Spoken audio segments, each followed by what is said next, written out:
Mm. Yeah, you gotta play Mystic Quest to understand ultimately every Final Fantasy game. It's a fact. Oh my god. It's a fact. Jetty or boathouse? That scared me to death. Yeah, just a little. That title screen is a little loud for some reason every time I start it. And then everything else is a bit more balanced. Steve, good morning. Good morning, everyone. Happy Wednesday. Hope you're all staying cool. Having a good week so far. We're halfway through already. I feel like the week hasn't even started for me yet somehow, and yet it's the longest week. Second longest week. Zash just show up in the rhythm games and the Cross the Picross. I forgot about Picross.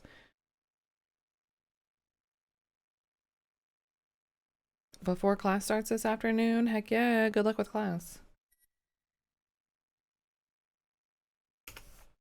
That's right. Okay, so we were talking to Nathan. I asked him a lot of questions. Is there anything else we want to ask him?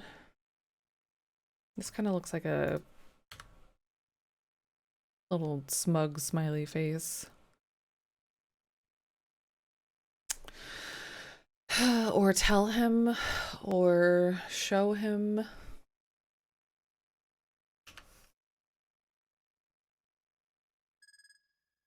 There was something about the headlights. Yeah, he like needed to fix the headlights, I think.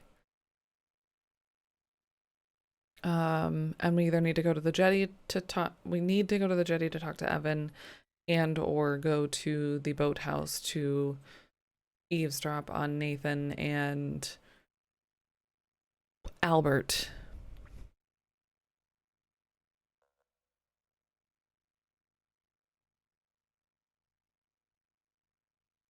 Wonder if Albert will let me borrow. Oh, that's right. His Moe's hardness picks, but his kit disappeared. Somebody has his kit.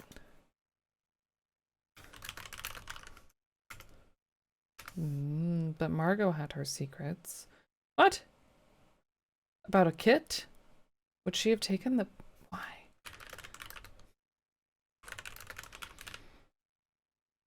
Gotta root around on the hay bales in the loft, right? Yeah.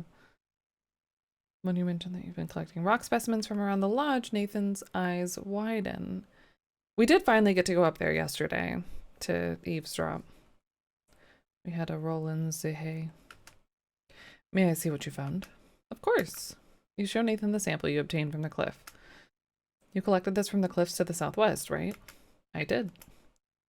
This is igneous rock from the Precambrian era. Those cliffs compose part of the Canadian Shield, one of the oldest formations on Earth. It's astonishing to think that it's 2.5 to 4.2 billion years old. That's a bit of a range, but still very old. Geology is a hobby of mine. You show Nathan the sample you obtained from the boulder. This sample was collected from that big boulder just north of the carriage house. You're absolutely right. It's granite. And it's not from this area. The geology doesn't match. It's a glacial erratic. Do you know what that is?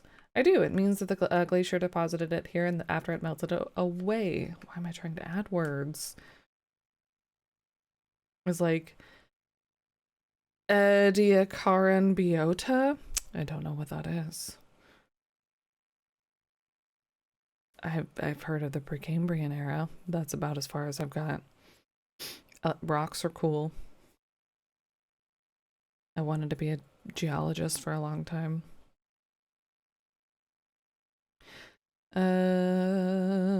It was definitely aliens, yeah. It's amazing to imagine how far that boulder traveled and over what an incredible length of time. Indeed. Those are lovely white garnets, Nancy. I'm a bit of a collector myself. Can I buy those from you? I prefer to keep them if it's all the same to you. Of course. We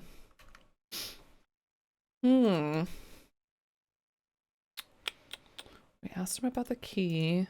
That was in Margot's pocket, so we need to check that out too.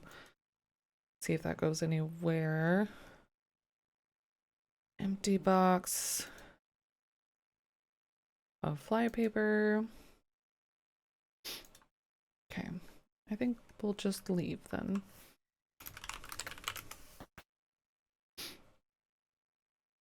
Pardon me, Miss Maple. I'm expected elsewhere.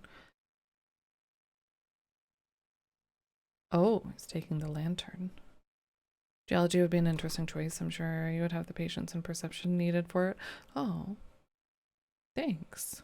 That's makes me feel. Thank you. I hope so. Maybe. I don't know. And maybe I'll try to go back to it someday. Go back to it like I ever was there. I just liked rocks. My poor mother. I had so many rocks everywhere we went. Bought and picked up all the rocks and really enjoyed learning about different kinds of. I've forgotten most of everything, but I would totally study it again. It or meteorology. Thought he was supposed to jump out the window. Never too late. You're right. That's true.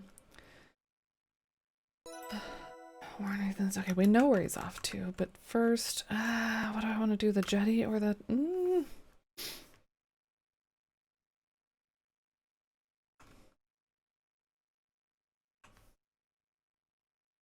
You found a fossil once? Cool. Do you remember what kind? I don't think I've ever found a fossil. Weird old-timey rocks from way back in the day. Ooh. That reminds me of those, yeah, sea creature. Okay. That makes sense.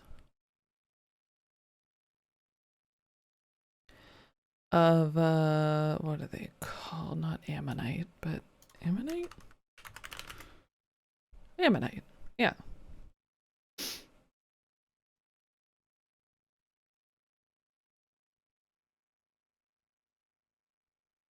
I remember how to play. Hold on. There we go.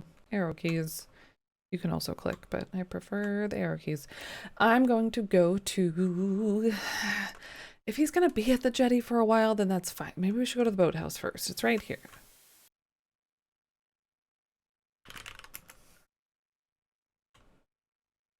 Okay, Nathan's outside. There's nobody else here yet, though. We also need to go look in the storage house. Oh, pardon me, Albert. Excuse me, Miss Maple. I'm meeting someone in there. Oh, excuse me. Oh, was that timing or intended? For sure, 7. Enjoy the lurk. Good luck. Good luck. Good luck. Listen. Don't hear anything besides the rush of the nearby river. Can I get... Wait, did I goof? I should have hid in a canoe. No! Ammonites before they found that shells were necessary. I think I need to reload. I think I should have hid.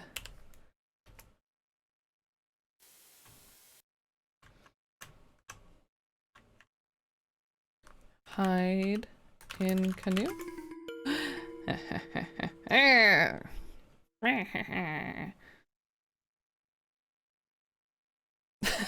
That animation's so good.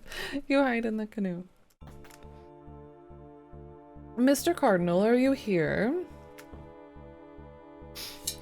I'm a busy man. I won't be kept waiting. Nathan's so tall.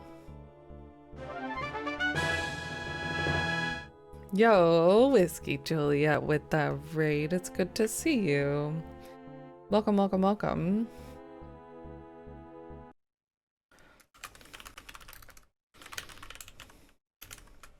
Oop, typing, typing, typing. What we're all up to today. Thank you so much for the raid. It's going great. We didn't get to play much of it yesterday because we had a fun power outage, but it's going really great. It's a really great game. Big recommend. Retro is such a good game. Retro's my favorite game. But thank you. Welcome.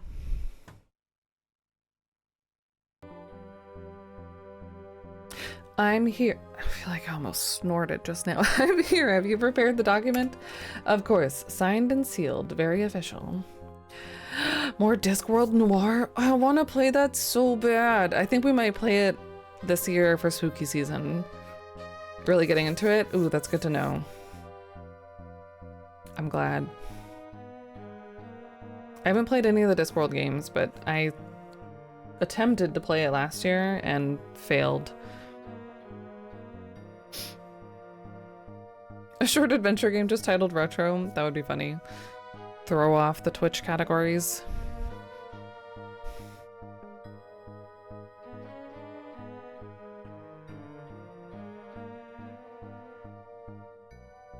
A report declaring there are no diamonds in Crimson or the surrounding areas. Oh.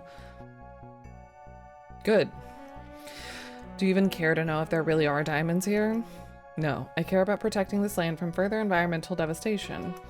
Ha! Well, it's no concern of mine. A pity about the girl. What a shocking turn of events. I suppose that simplifies matters whenever Mr. Richards should happen to pass. What are you insinuating? Nothing. It's none of my business, I'm sure. I've already paid you. Give me what I'm owed. Of course, here you are. So he's paying him off to say that there are no diamonds here, so people stay out of this area. If this document is challenged by anyone for any reason, you'll be hearing from me. Goodbye.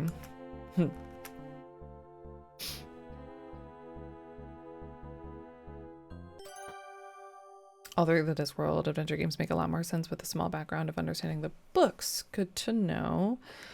I think I have... Did I? I may have... No, that was a different book. That's the color of... Is Discworld Terry Pratchett, or am I getting them confused?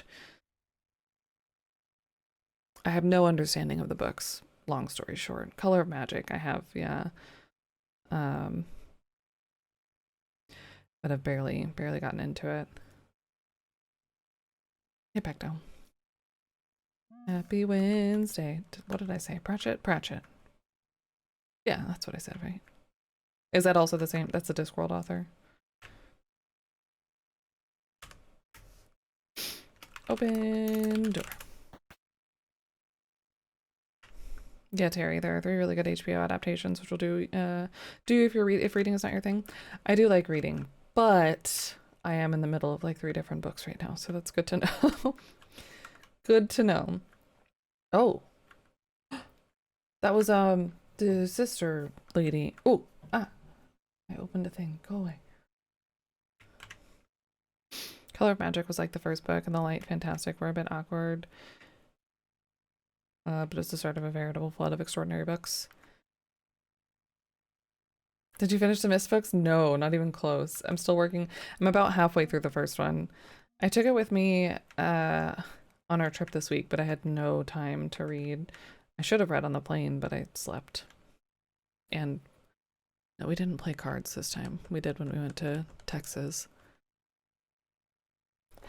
Nessa and Corvus seem to be having an intense conversation. If I can get closer, maybe I'll be able to hear what they're saying. How am I gonna get closer without them spotting me?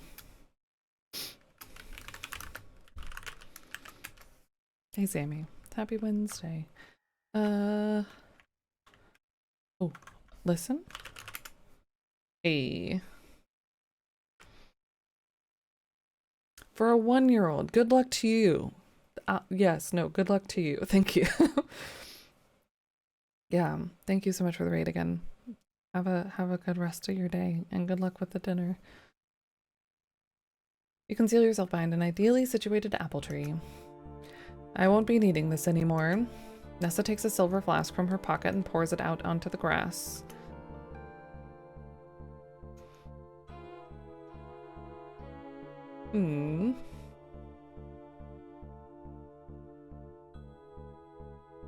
What's that? Water adulterated with poison. I soaked fly paper in a glass jar and poured the liquid into my silver flask.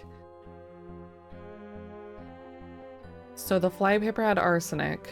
Did I look at the box? I did look at the box. Did it say it had arsenic? I bet it did. Yeah, there's a lot of eavesdropping. Toss the jars over the waterfall. Easy as pie. I didn't think it would be quite so effective. I was thinking it would be more gradual, less dramatic. So she killed Margot? The tart couldn't even die properly, but no matter, so she killed Margot. Okay. It could look suspicious and be investigated. What does it matter? There aren't any rangers around or any other form of law in this godforsaken place yet. Isn't that where Jack just went off to? But we don't want any more complications. This will all be over soon, but we'll need to be bold. I'm ready for the next step. Good.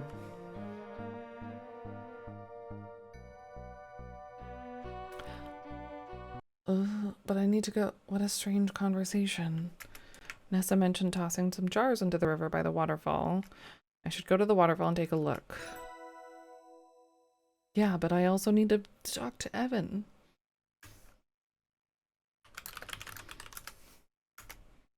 His sister murdered his girlfriend. That's not cool. But I know that there's something in here. Sorry about your garden. I shouldn't have walked right through it, but I did. Was it here? I can't remember where exactly he said. It's either here or... It was either the storehouse or the smokehouse. I think it was the storehouse. Or the shed. Maybe not. I thought he went to put... Maybe it's in the bag of salt now. That would make sense. But that was in the smokehouse, I think? I can't look in the birdhouse just yet.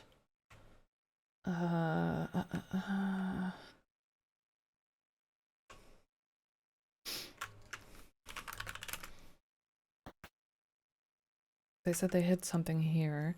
It was okay. Smokehouse was mentioned. Okay. Look in salt. Examine salt. Some of the crystals appear irregularly. We already did that. But where?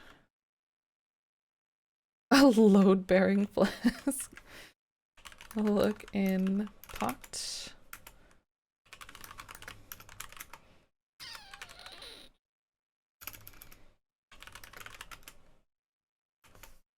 It's been open, revealing the course wrong. I closed it.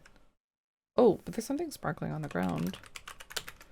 You see tiny glittery specks on the floor of the smokehouse. The smokehouse is an earthen floor that has been darkened by smoke and ash. Get ye flask. We got to get ye flask. What were we playing? Something earlier this year. It made me very excited. Examine floor. The little sparkles are barely larger than grains of salt.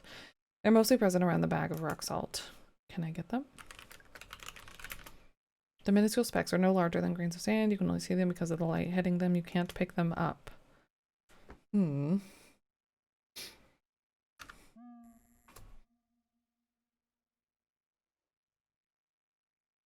Can't get them.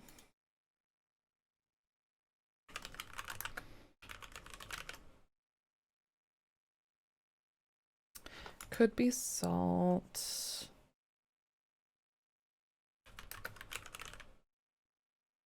Space Quest 3 was truly awful in that respect. We just played that not too long ago. Get you flask in Space Quest 3. We just did 4 a little bit before, about a month ago. Open barrel. Can't open it with my bare hands, no real need.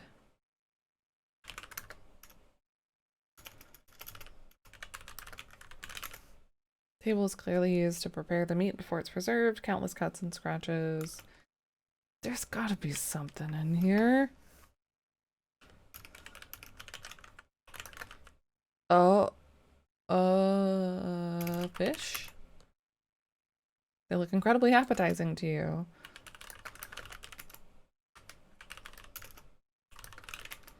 Meat and fish look delectable. Your mouth waters.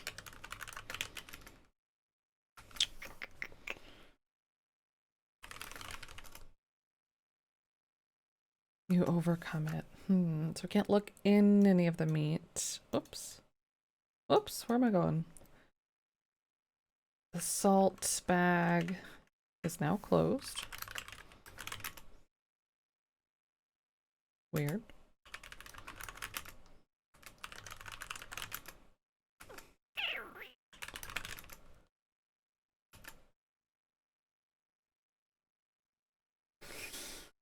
He said he was gonna put it...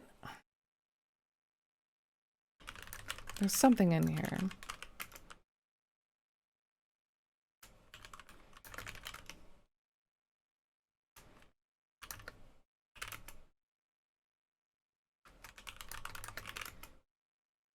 Empty. Fine. We'll go to the jetty then. And here. Oh. Better be careful and not stray too close to the raging water, raging river. Gee, I wonder why we did that one. Yeah, we did that one. Whoop. Can feel the chill of the racing water. The glass jar bobbing in the fiercely churning water. You can just barely make out a flash of yellow inside the jar. How am I gonna get it?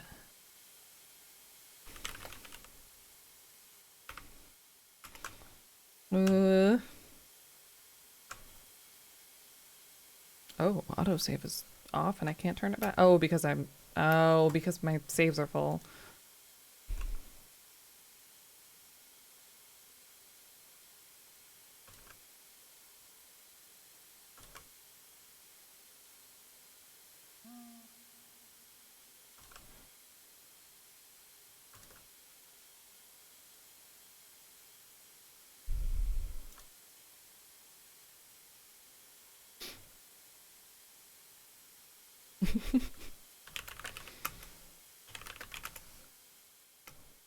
Need to find a safe way to get closer. A safe way to get closer. You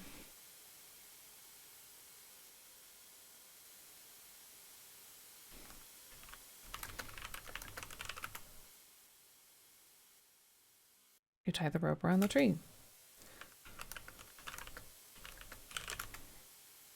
Oh my god. This is all working and I really didn't expect it to.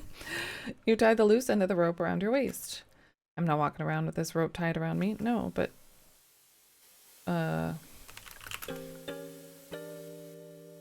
Now, if we get swept away, we'll be okay. Hell yeah, get you flask. You take the glass jar. Cute. Cute, cute, cute.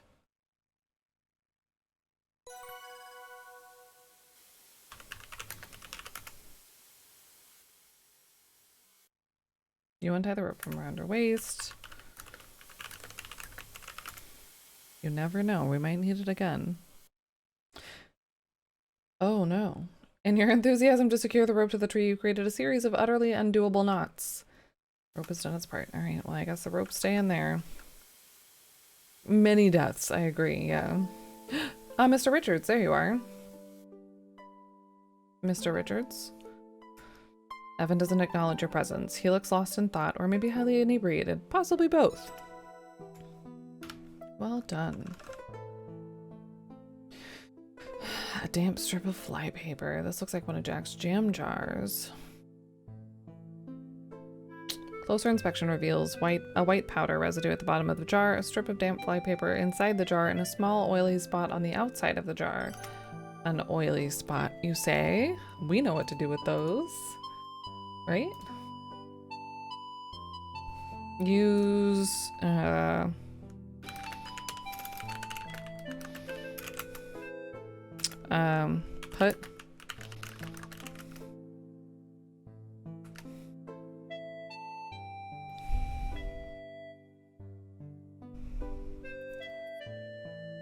I forgot what I did that was different. Put.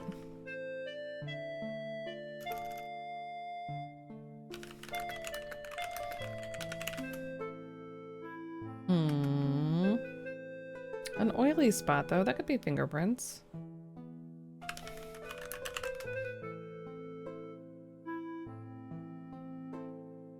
What nonsense is this, right?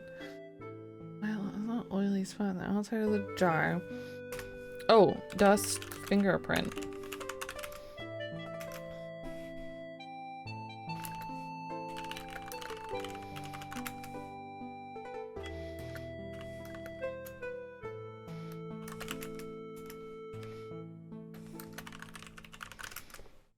Or not? Okay. Mr. Richards, what are you doing here? Ignores you and continues drinking.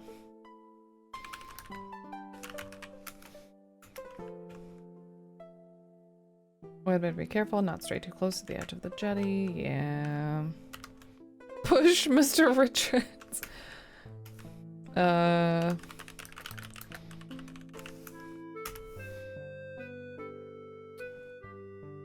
Look.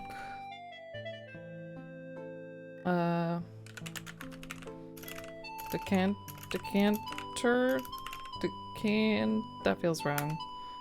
Evan is pouring whiskey out of the crystal decanter into a glass. Oh. He's doing that pretty frequently. That looks like the crystal decanter from the living room. Uh-oh, that is some pretty strong stuff. We would know.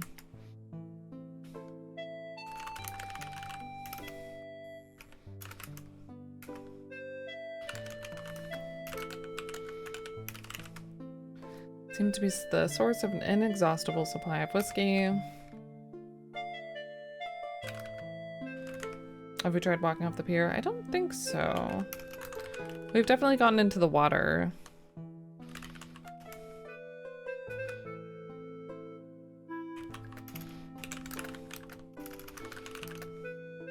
What's his sister's name?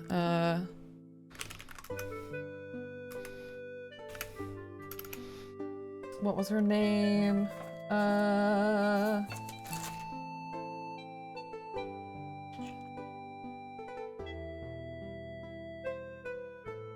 Betty? Was it really Betty? I thought it was like, sister.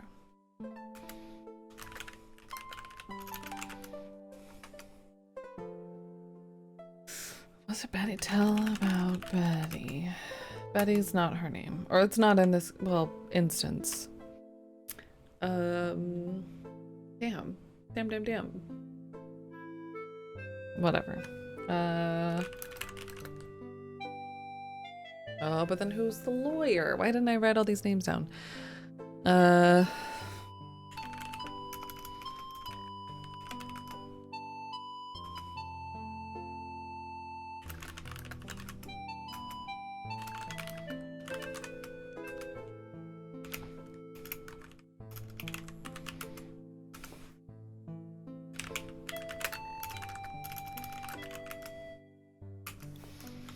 I gotta do something.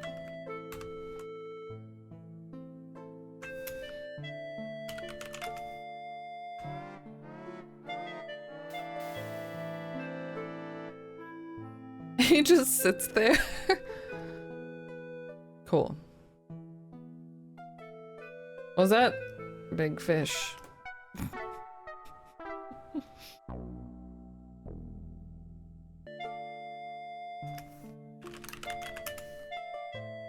Nope.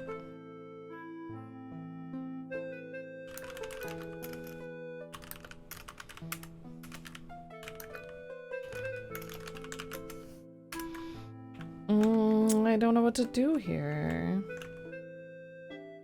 I hear rumbling in the distance. Is that thunder? It sounds like an automobile heading towards the carriage house. Is Jack back from the train station? Maybe I should head over there and see what's going on. Or I could head to the lodge and see what's going on there. Damn it! Both?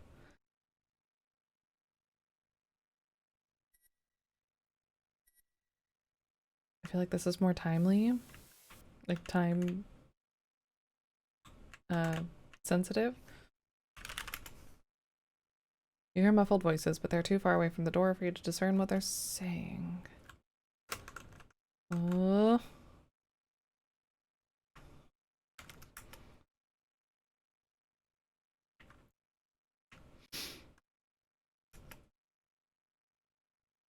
Can't listen at the window.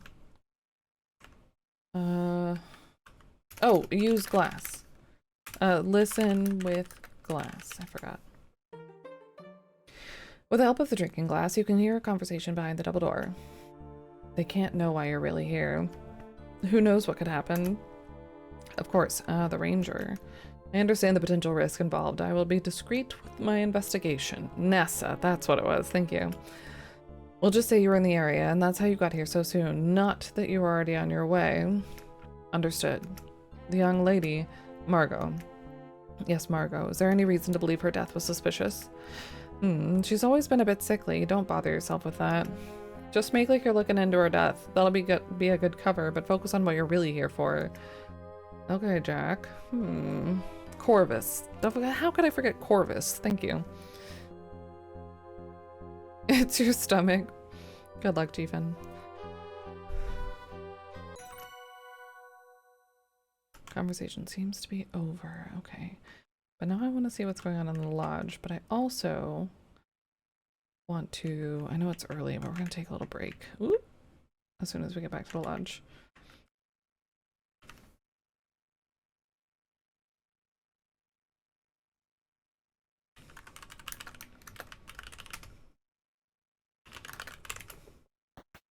See what's happening in here. But yeah, first we're gonna take a little break, get up, stretch, get some water, do whatever you gotta do.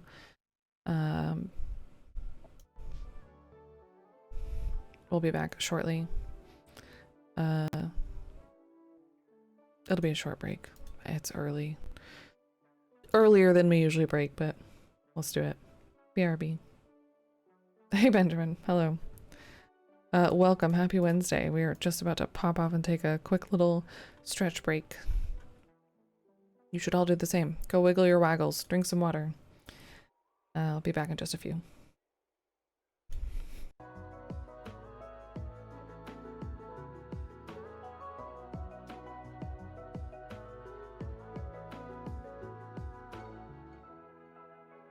All right.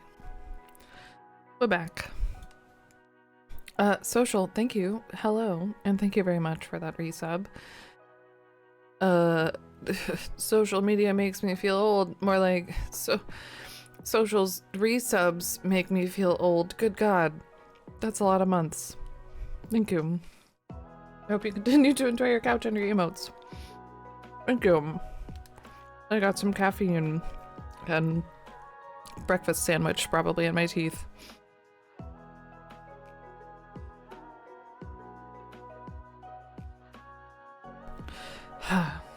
Caffeine that I shouldn't be having. But you know what? It's a Wednesday.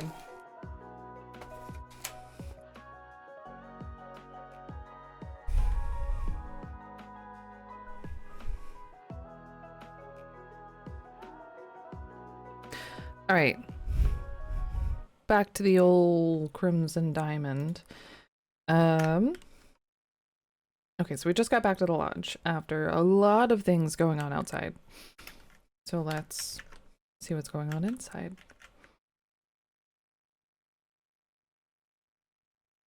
So quiet. Boots. Margot's key. We should check that out. That might open something in her boudoir or something.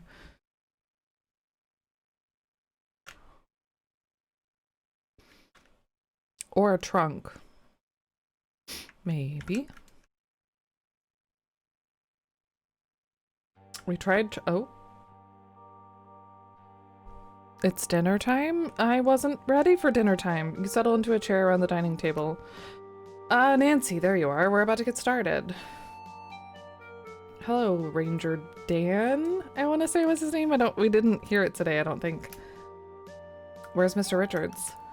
Don't you worry, miss. Mr. Richards needs time to be alone with his thoughts. He'll probably be here in a bit. This here is Ranger Murdoch. He was out on patrol by the train station. Lucky for us. Uh-huh. I told him about poor Margot. He said he wouldn't mind stopping by and filing a report.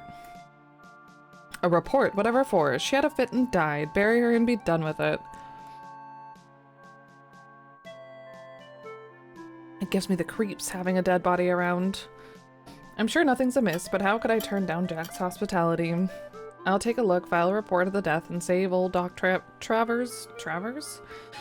A trip up here. What about the bridge explosion? Do you have any news about that?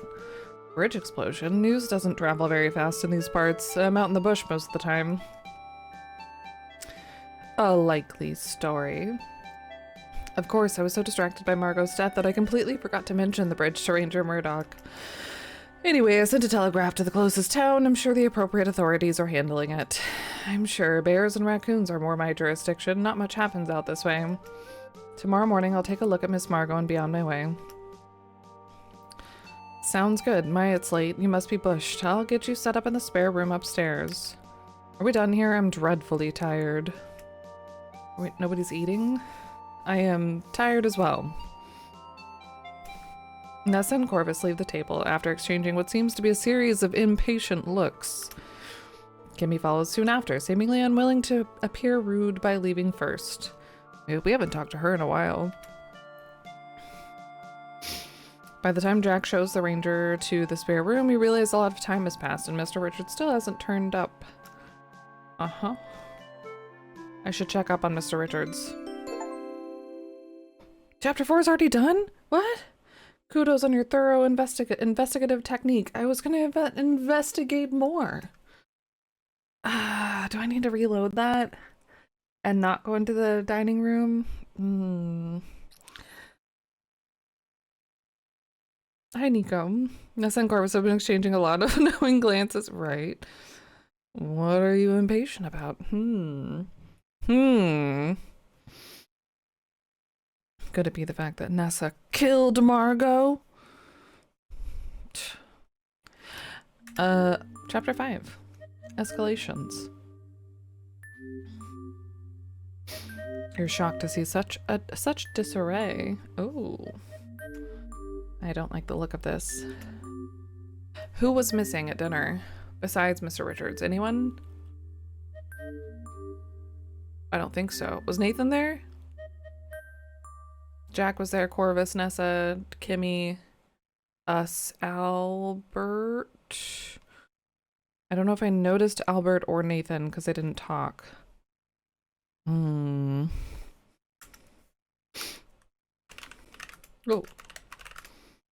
I know that Mr. Richards wears rubber-soled shoes. Yep. And Jack wears leather. Maybe I should examine the jetty and see if it will reveal anything about his movements. I now know Mr. Richards' shoe size. Can I use it to trace his movements at the jetty? I should take a closer look. I did see Mr. Richards on the jetty. I wonder if he left any fingerprints behind. Can I place anyone else at the jetty? I'll need everyone's shoe sizes before I can figure that out. Everyone!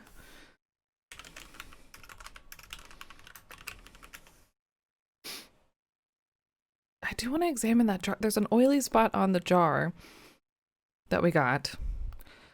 Well, there are some splashes of liquid on the jetty. They don't appear to be water from the river. Probably whiskey. Yikes, look at all this broken glass. I can also see some scuffs and a wet shoe print.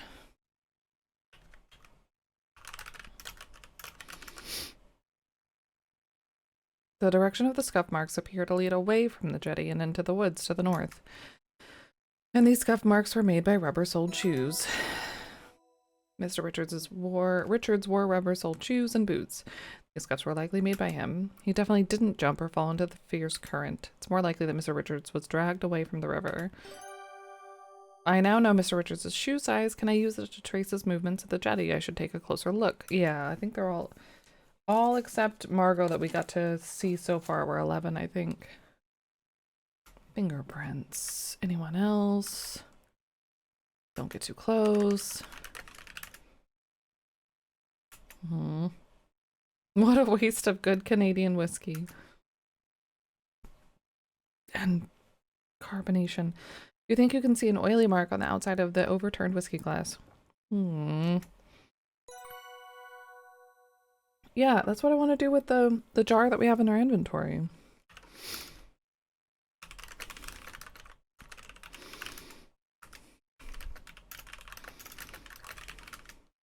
Maybe because we were on the screen it wouldn't work. You carefully dust the overturned drinking glass for prints and reveal... Aha! Fingerprint.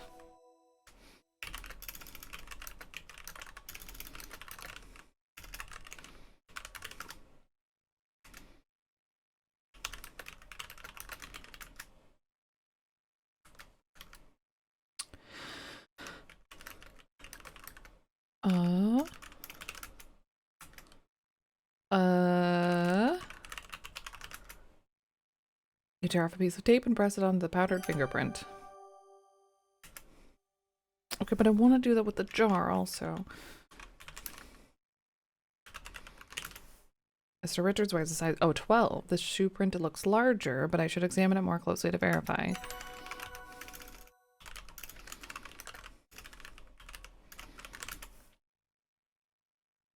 On closer inspection, you ascertain the shoe print came from a size 14. I didn't write down everyone's size, but we can go look. Or it's in my notebook. Mr. Richards wears a size 12. He definitely didn't make the shoe prints on or around the jetty. The shoe prints on the jetty came from size 14 feet. Jack's are size 12 feet. Yeah, a big foot. I know Jack didn't make those shoe prints, but who did? Who knows what size Nessa's feet are, and under that long skirt, I'll need to investigate. Where have I seen Kimmy walking around outside? Could she have left some shoe prints on the moist ground? What could be an unobtrusive way to learn Corvus's shoe size? I wonder if he's left any shoe prints anywhere. Albert and Mr. Richards had the same shoe size. Neither of them could have made any of these shoe prints. Okay. Nathan could have made those shoe prints. I certainly can't rule him out. And not too long ago, type size check to review whose shoe sizes you still need to learn. Okay. Is that everything here?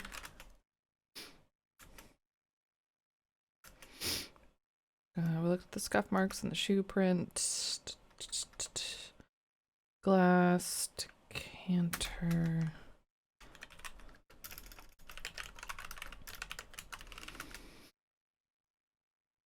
You peer the shattered remains of what is clearly the crystal decanter from the dining room. I last saw this in Mr. Richards' hands as he was seated right here on the jetty. What on earth happened here? Oh my, the decanter would have needed to be picked up and thrown down with some force to break it like this. Ah, the heavy crystal decanter has been broken into dozens of jagged shards. I think I see some oily imprints. I wonder who's been handling this decanter recently. Besides Mr. Richards, that is, because I doubt he would have broken the decanter intentionally. Better be careful.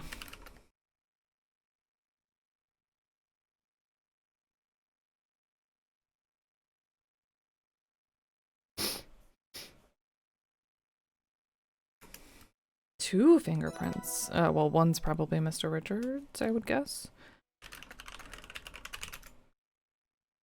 You tear off two pieces of tape and press each piece into the powdered fingerprints. Can I compare them?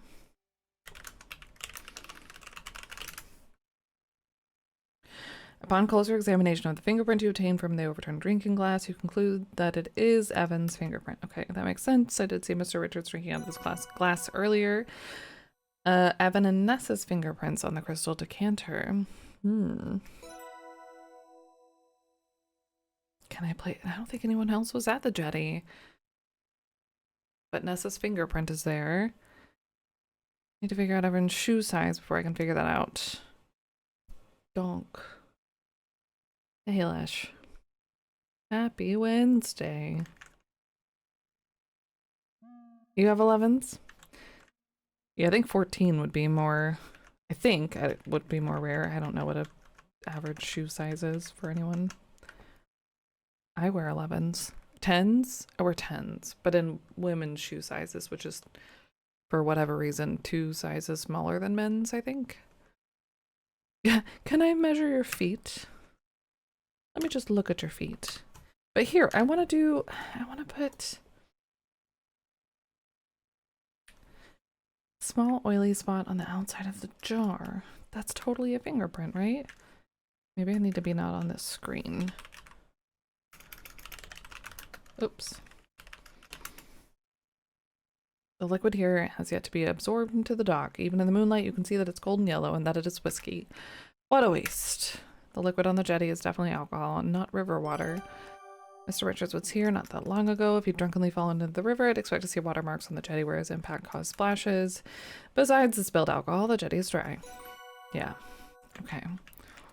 Okay, well, we know Kimmy would go this way to check. Can I... 11 in the US. Yeah, different sizes in the US. Puts it on jar. You brush some soot onto the... I totally tried that, didn't I? In the last chapter? Maybe I'm wondering if it's because I was on the same screen as all of that nonsense where we needed to also put soot on other stuff.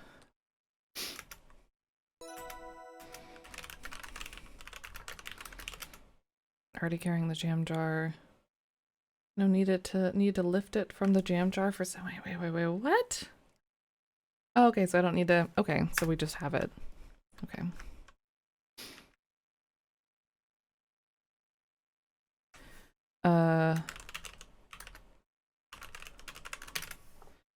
From the fingerprint you obtained from the overturned drinking glass, you could... Yeah, I don't care about that. Don't care about that. The fingerprint on the glass jar belongs to Nessa. That makes sense. Okay. This is so satisfying. Carpet broken. Down by the river, the constant spray of waterfall has dampened the earth. Muddy patches gather between the slippery rocks. Looks dangerous, but in Kimmy's excitement, she strayed quite close to the riverbank, leaving behind a set of shoe prints in the softened earth.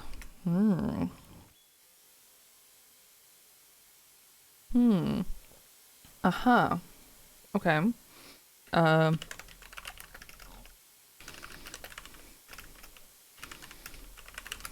When am I gonna figure out this key? Size 6 or 6.5? Dang. Okay.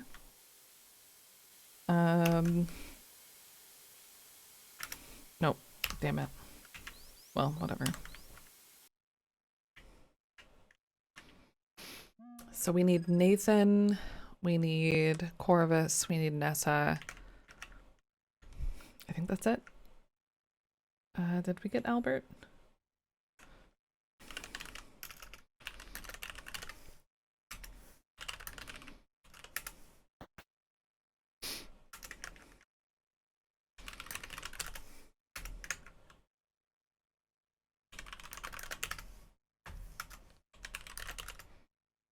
It's an REO touring car. You've spent more hours than you'd like in that automobile. You get sore just looking at it. Okay. Okay, nothing's happened at the gazebo yet. I still freaking know there's something in the smokehouse.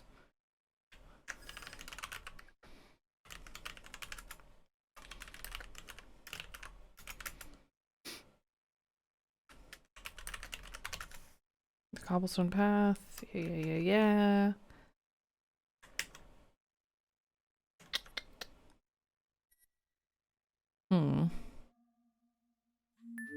Uh-oh. Uh-oh? Oh, what's that? You see some possible signs of a struggle. There are scuffs and shoe prints in the grass, and even on the path, and some tree branches have been ripped off. Snapped off.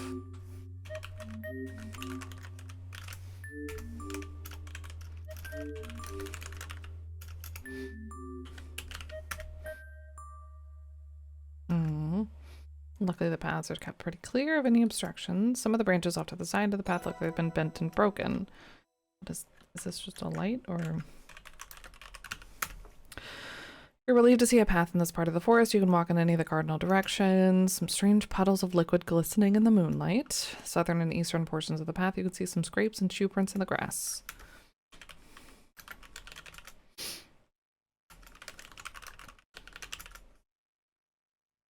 Puddles of whiskey are staggered at irregular intervals, both on and off the path, almost as if whomever was responsible for them was also staggering. This doesn't bode well. To make it even more confusing, a US men's shoe size is half bigger than the same size UK men's shoe. Woman's US shoe is 2 sizes bigger than... Yeah, that's confusing. So a woman's 11 in the US would be a 13. No, it would be a 9. US men's shoes, and a 10 for men's would be a 9.5. That's weird.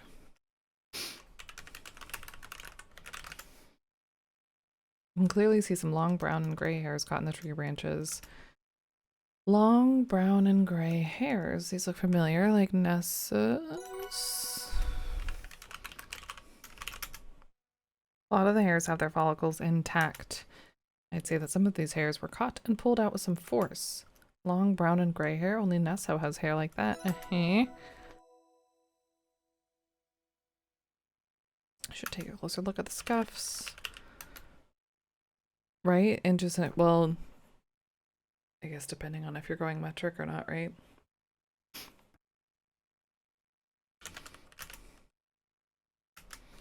Oh, multiple scuffs.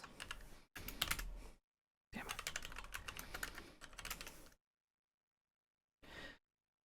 Upon closer examination of the scuffs on the southern path, you conclude that someone was dragged from the jetty into this area. And it was a bit of a struggle by the looks of it. I found scuff marks made by the rubber-soled shoes on the jetty. Mr. Richards only wears rubber-soled shoes and boots and was last seen here. I think it's fair to assume he made those scuff marks.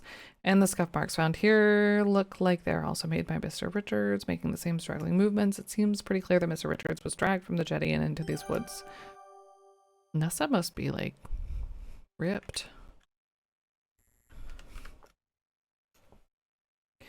The scrapes in the grass here are deep, as if someone was literally digging their heels in to resist an outside force. The scuffs and scrapes are definitely leading away from this part of the forest down the eastern path. I'm pretty sure I found scuff marks made by Mr. Richards' rubber-soled shoes on the jetty. These look like they were made by similar actions by the same person. Don't think it's unreasonable for me to believe that Mr. Richards was dragged from the jetty and through the woods. Oh no. Should I get some of there?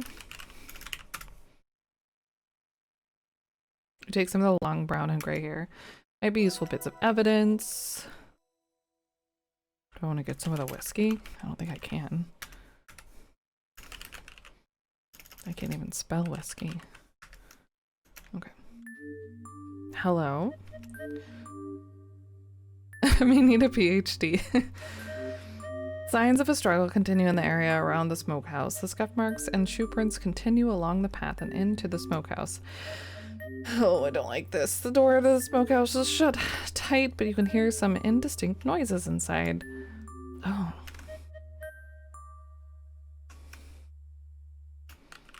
Don't.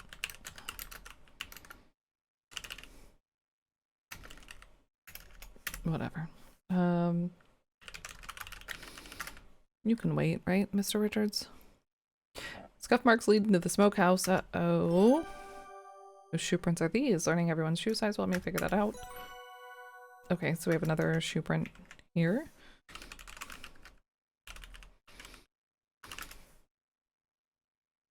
Size 14 and size 8 shoes. Wait, neither of those are Mr. Richards' size. What? Seems to have been dragged to the smokehouse. So I thought he was a 11. I need to connect the evidence outside the smokehouse with the incident at the jetty.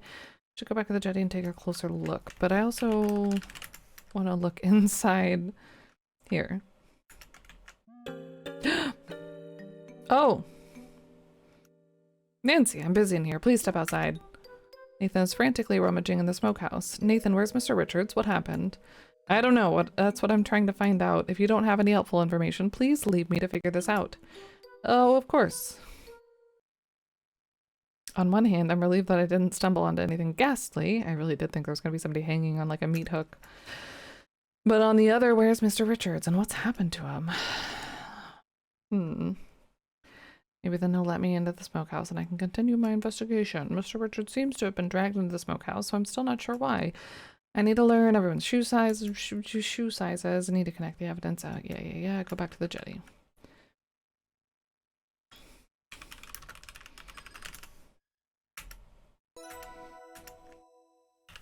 Okay. To me, like, the scuffs and the footprints should be the same, but I get that they're not, like, that doesn't make sense. You wouldn't have a footprint from a dragging foot. Some of these look like the same size 14 shoe, but there are smaller shoe prints too, possibly a woman's size 8. So not Kimmy, either way.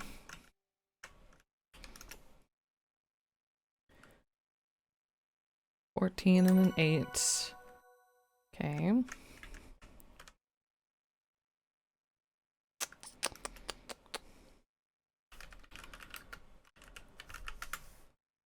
What am I missing? There's some splashes of fluid that don't appear to be water.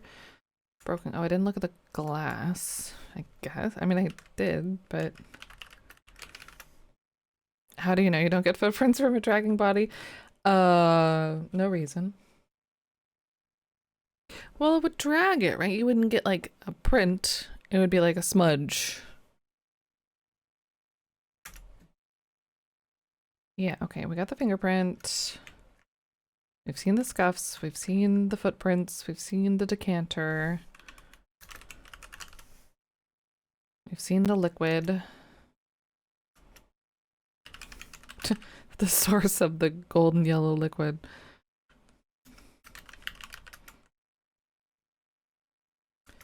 Whiskey, whiskey, whiskey, we hope. Maybe I need to look at the water.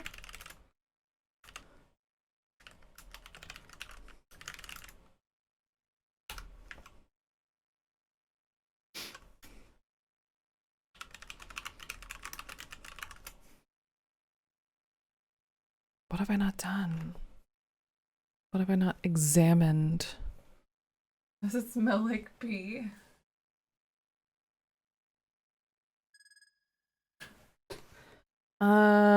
Smell whiskey. Okay. What am I missing at the jetty?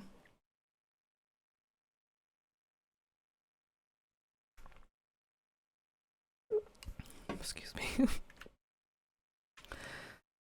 But the drips of whiskey go this way. Hold on.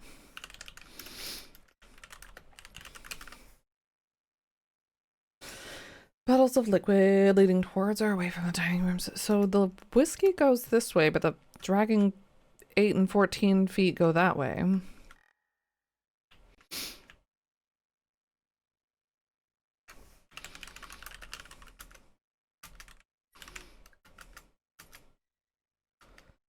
Interesting.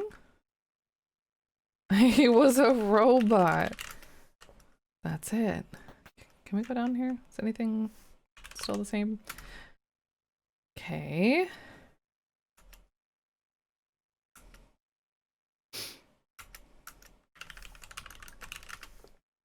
Okay, we have our jar with Nessa's fingerprint.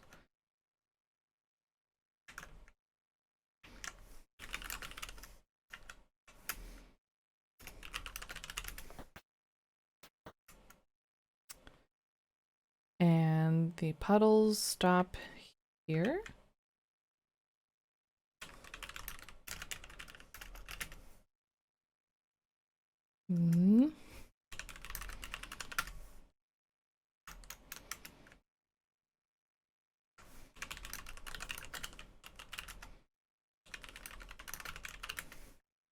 Can't look in there. What about the bar?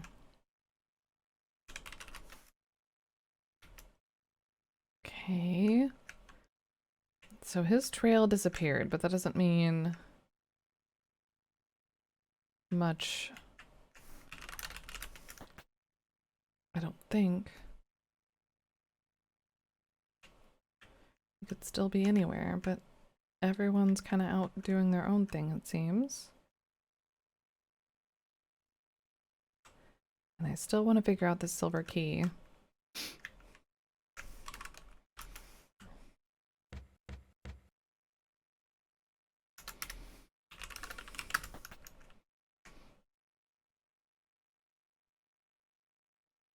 Ah, hey there, Nancy. Full house, isn't it? If you're looking for the ranger, he should be in the bathroom across the hall freshening up.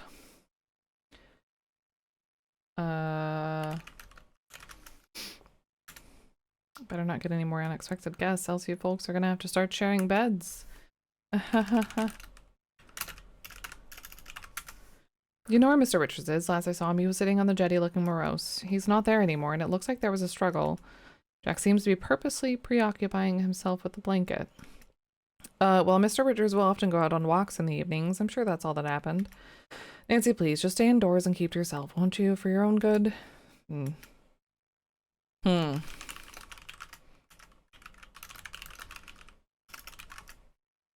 Why wasn't Nathan at the meeting with Ranger Murdoch? He wasn't there. Well, he's not really supposed to visit here, not without a pass. Oh yeah, we knew that. From the Indian agent of his reservation. No one from the reservation is allowed to leave the reservation without the agent's say, so they risk losing the Indian status. It's ridiculous. That is ridiculous. That's why Nathan made himself scarce. Nathan's probably still out in the smokehouse looking for something. Don't know what. He seems kind of preoccupied, wants to be left alone. He's looking for something? Like when the two of you were walking back and forth along the riverbank by the big bridge? What were you looking for? We like to walk out there, it's all. It's relaxing. Relaxing? It certainly didn't look very relaxing. You both seemed pretty tense. Never you mind, Nancy. Stay away from the riverbank. It gets muddy. You'd soil your nice shoes. Another place for footprints.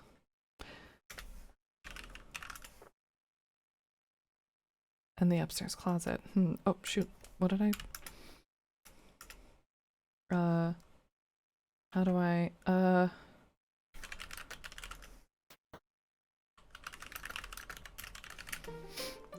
With the help of the drinking glass, you can hear someone. There's definitely a person in the upstairs closet. You can hear footsteps moving back and forth, and the occasional clatter of metal as if someone was testing a lock.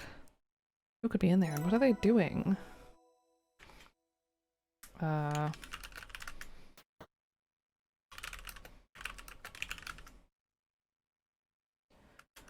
Okay.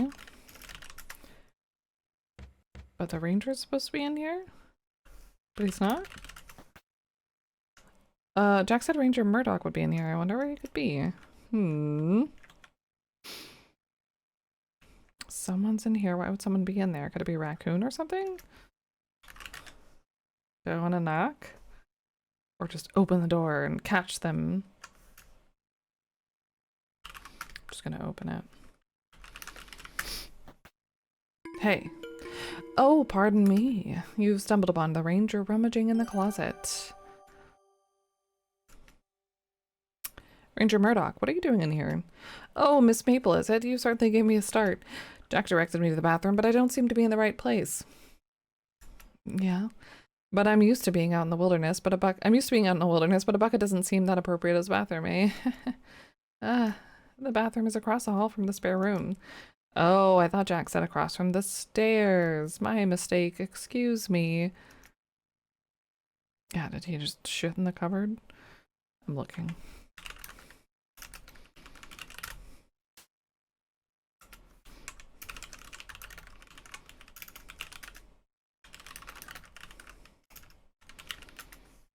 Full of dusty, blah, same stuff. Okay.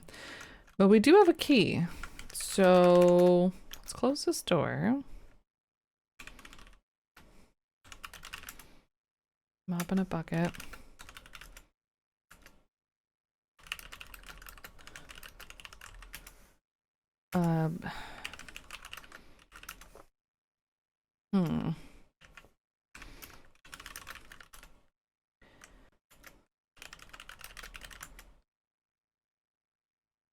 Padlock is still in very good condition. It appears to have spent most of its life indoors, attached to the blue trunk, possibly in this very closet.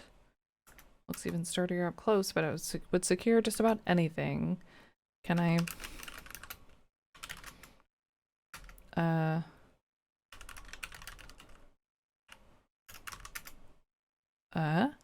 You try the silver key in the blue trunk's padlock. Unfortunately, it doesn't fit. The blue trunk has a big padlock on it that requires a key, which you don't have.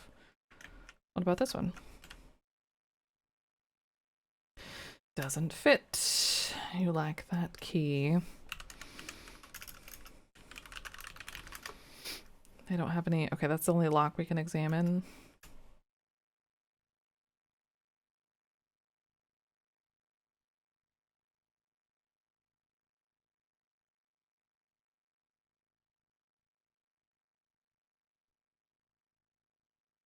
Can I just break it with a hammer?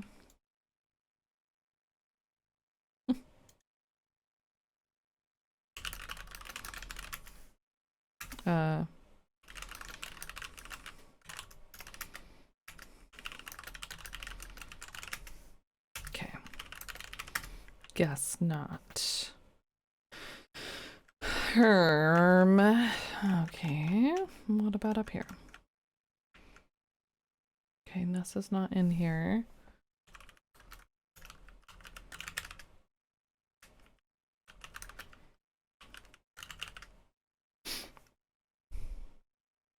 It's locked.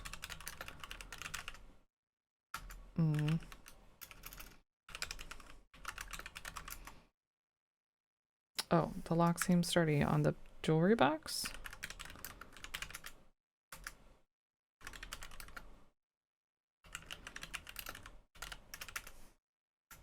Okay, don't think that's the right key either. Hey, McRib. Yep, that'll be up in about 3 hours.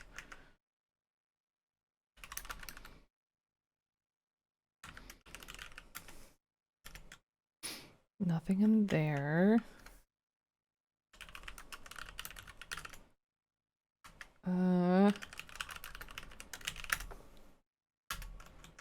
Can you have it delivered to your car? No, only if you have a bike. We only do bicycle and skateboard deliveries. Sorry. Or horses, if you ride a horse.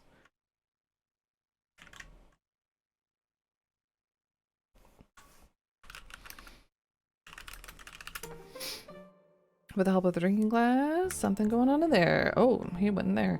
And what government agency did you say sent you, Mr. Respa? Your government sent me. The specific name of the agency escapes me. Here, I have the documents. Address are in order. Ah, thank you. Let's see. Yes, these look just fine. Of course they do. May I see your identification papers? There's a pause in the conversation. Even with the aid of the drinking glass, you strain to hear what comes next. See here, officer, I'm a very busy man. I don't have time to root about in my documents to produce my identification papers at the moment. I am here because my government is doing a favor to your government. Yes? Strong international relationships are vital, especially in the times to come. Doubtless you're aware of the current state of world affairs. I am. So if I were you, I'd take a step back and turn your attention to the dead woman in the cellar. Which is, after all, the reason you're here. Of course. Have a good evening to you, Mr. Respa. So much for Canadian hospitality. Ah. Oh, Miss Maple, good evening. Good evening. Uh-huh. Uh-huh. Uh-huh. Leave me alone, whoever it is. I am busy. Welp.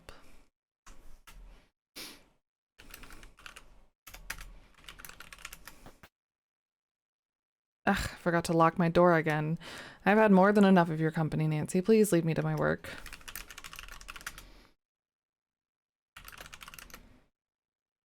Looks like it's something in his trash can now.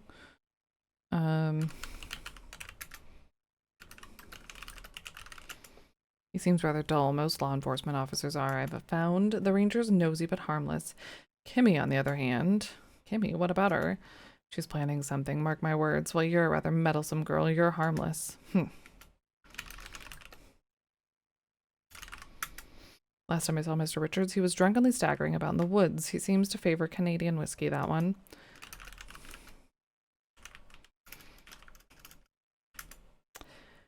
The big wooden house, not very notable art. I don't know. Okay.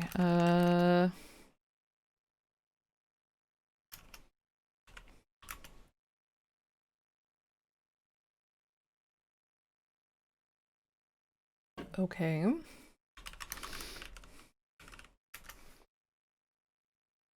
Filled with, what do you think you're doing? Going through my rubbish. Leave that alone. But I want to go through it. Tell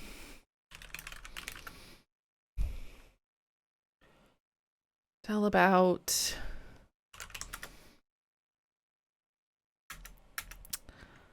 luck feet. Yeah, we're gonna have to get this. Yeah.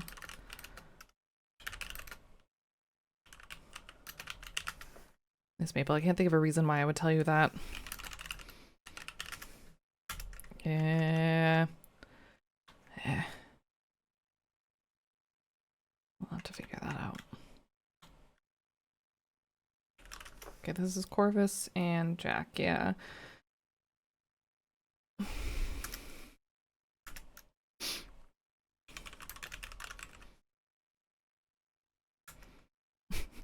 Not laundry, look. There's nothing in this trash basket. But there totally was in Albert's. Totally.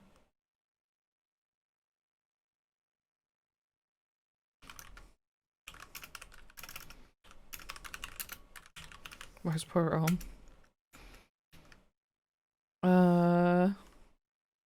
Wait. Look. Because this was locked also. God, I don't drink anything carbonated hardly anymore, and this is just giving me all the burps. All of them.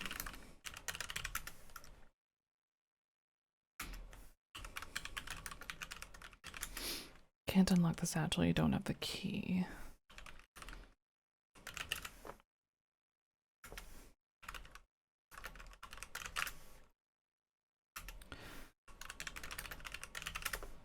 Doesn't seem to work. Bah.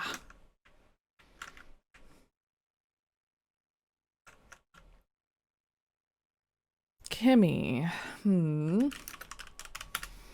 Oh, hi, Nancy. Is something wrong? I think it's time to move on. I feel like I've worn out my welcome here. Oh, why do you say that? The people here are so unfriendly, rude even. I much prefer birds and the great outdoors, not to mention poor Margot. The lodge is full of so much tension, angry, muffled voices, slamming doors. I'm going to head to bed soon. Maybe things will look better in daylight. I hope so, Kimmy. Good night. Blow duck whistle. I feel so bad for Mr. Richards. It's such a horrible thing that's happened.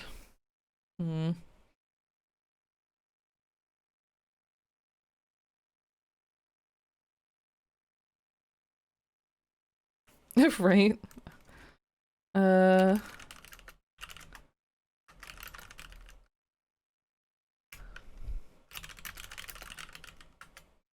Nessa doesn't seem to like me very much. Nessa doesn't seem to like anyone very much. I'm a little upset right now. Look. Yeah, I don't like it. Some powdery soot accumulating in the fireplace. We already got the soot. There's a map in the fireplace?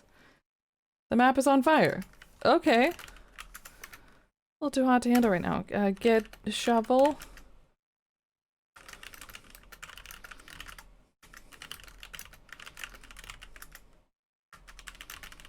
A shovel and a poker. Get map with shovel. Get shovel. Get map. Either this is something I missed from an earlier chapter, or I'm not using the right commands. I like brochures of places I visited. It was nice. Yeah.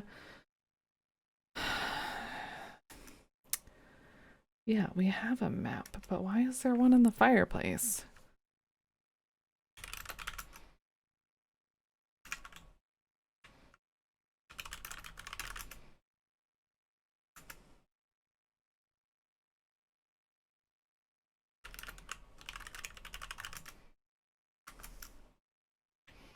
Extinguish fire with face. I could get water, I guess. That would be worse, I think. This isn't MacPixel, right? That would be a MacPixel solution.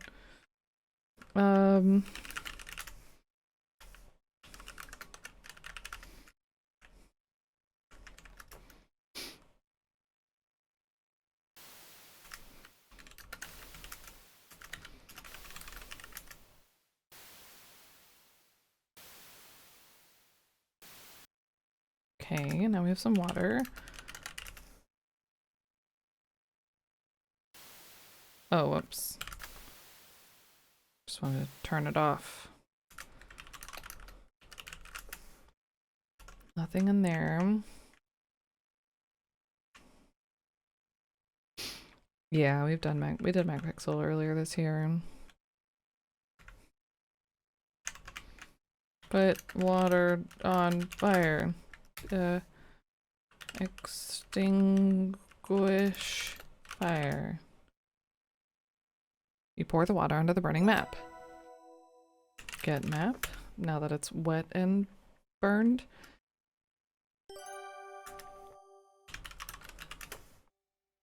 Kimmy's map. Map is slightly charred and damp, but it's still mostly intact. Okie doke.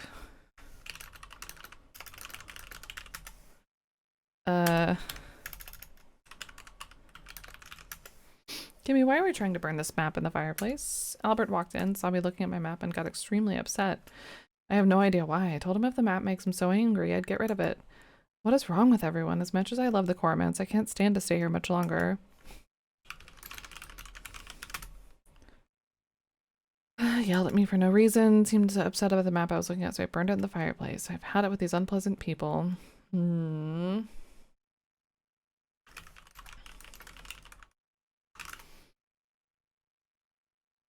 that not what they're called?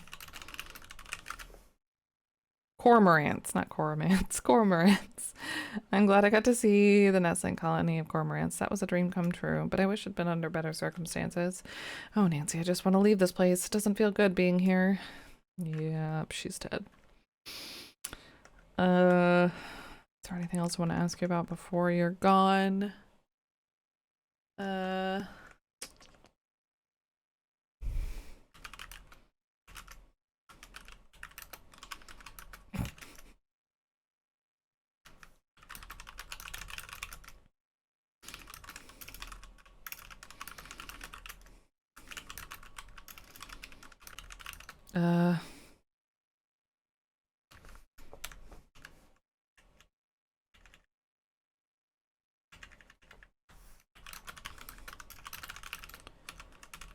Whoop.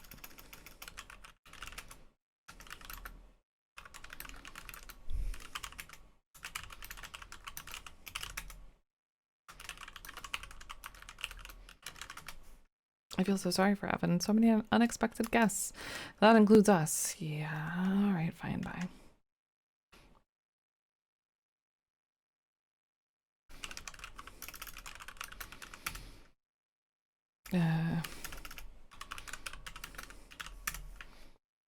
Sue Locks.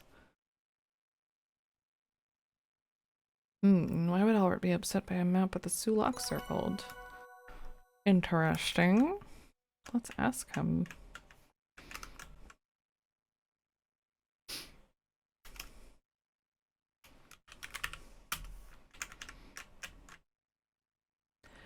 He's not a racist dragon. I just was lazy.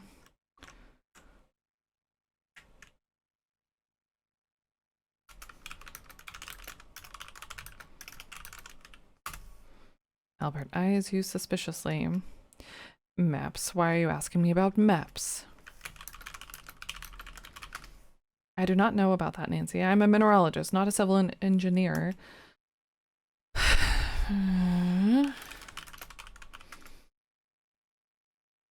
Stay away from her.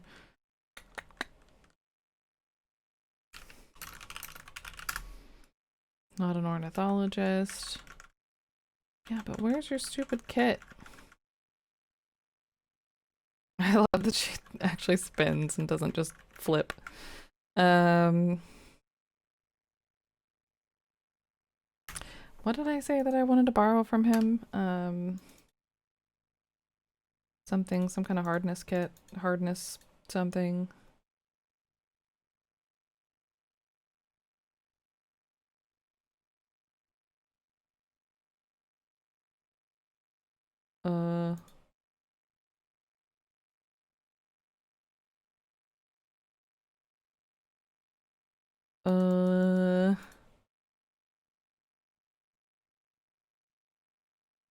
What was it? It said whatever. Mohs scale. Okay. Too curious.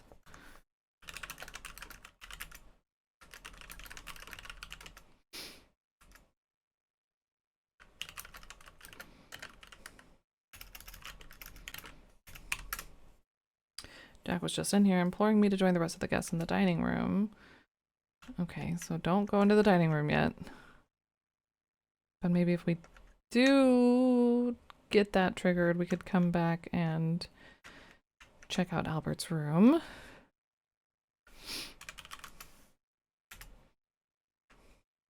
Is this trunk locked?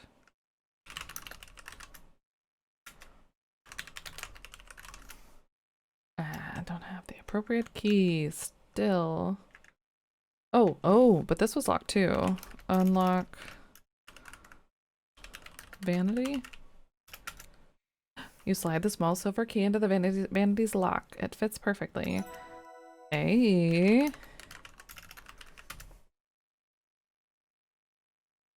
What do we got? What do we got? What do we got?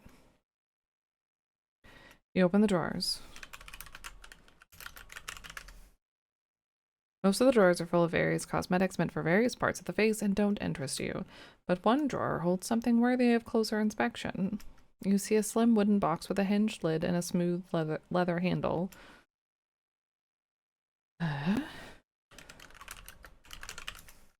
You think you may see some faint oily marks. Adult back massager.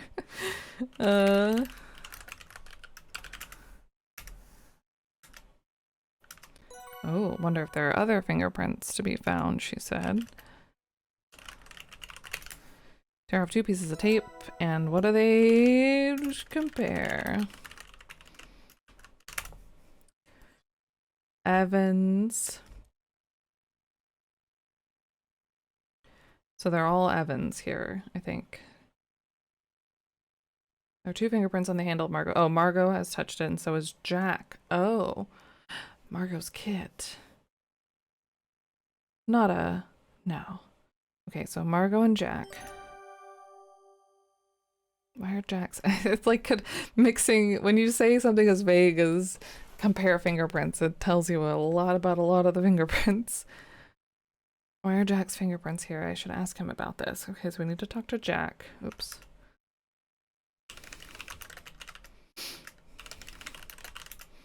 Wooden box isn't a particularly fine make. It's rough and serviceable.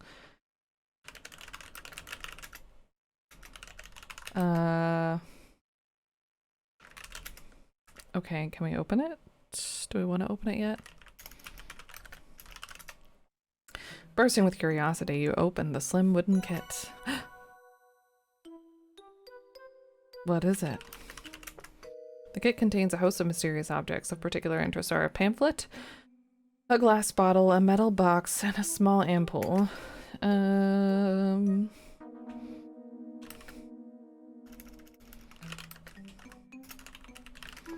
The cover of the pamphlet reads, Ehrlich's Magic Bullet.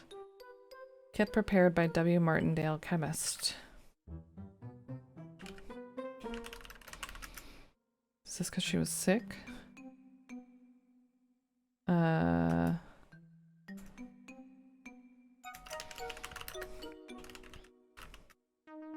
The smooth onion skin cover of the pamphlet seems to have a spot of oil on it.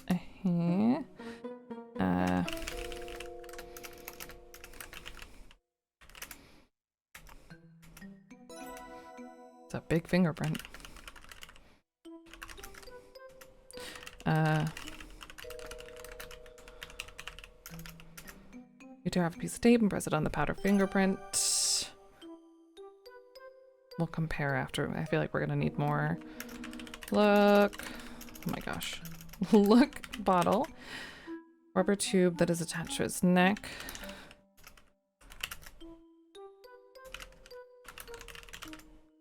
Oily marks on the surface of the bottle. What about the tube? I could just type E. Okay. Does G work for get or put soot? No. There's probably some shortcut for that. 2 fingerprints on the glass bottle.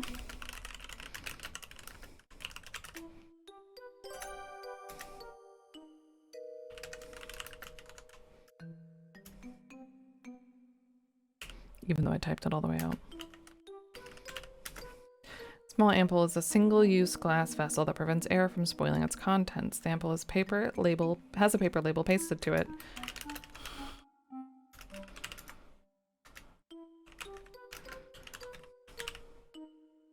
No, that's a read label, I guess. Paper label reads Salvarsan, 6 grams, single use, manufactured by W. Martindale. There's even smaller print near the bottom of the label that you can't quite make out.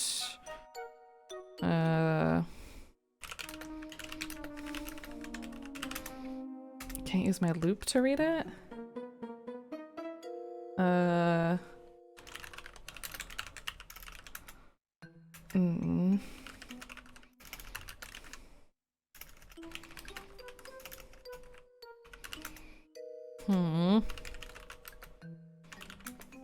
Shiny metal lid may have some oily smudges on it.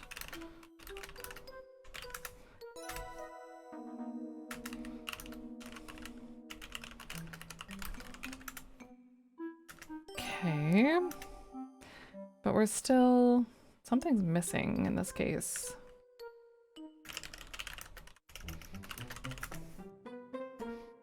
Glass bottle, got it. Do we want the rubber tubing? With a blue label, metal box. We need to open it probably. Pamphlet.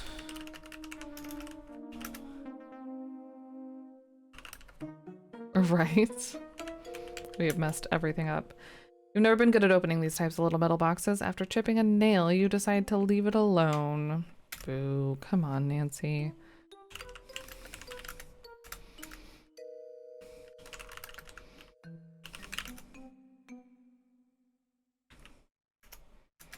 Oh, whoops.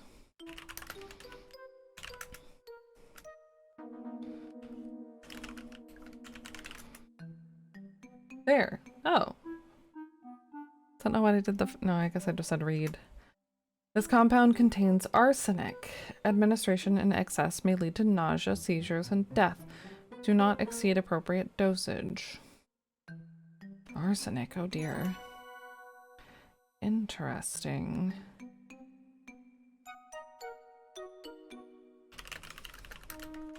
I don't think there was any fingerprints there. Yeah. Makes sense it hasn't been touched yet. Okay, I'm pretty satisfied that I've dusted Margot's kit thoroughly for prints. Okay, so we've got all the fingerprints in the kit. Did I read a safe dose for arsenic? I don't know. I feel like there should be something behind the pamphlet.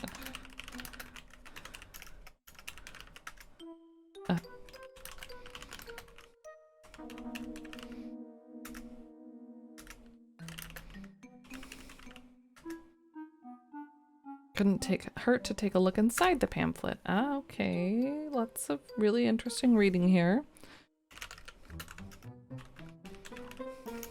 Okay, the interior of the pamphlet has detailed instructions on how to administer the mysterious contents of the kit. The instructions are complicated, involving sterilizing water, dissolving the yellow crystals in the caustic soda, methyl alcohol. The instructions go on to say an assistant is required to help administer the injection correctly. The acidic solution ought to be injected deeply and slowly into each buttock. Ouch. Ouch, I don't think I want to read anymore. There's an extremely small paragraph at the bottom that you can't quite make out. So is Jack helping her take the medicine? And she didn't want to tell Evan about it, maybe?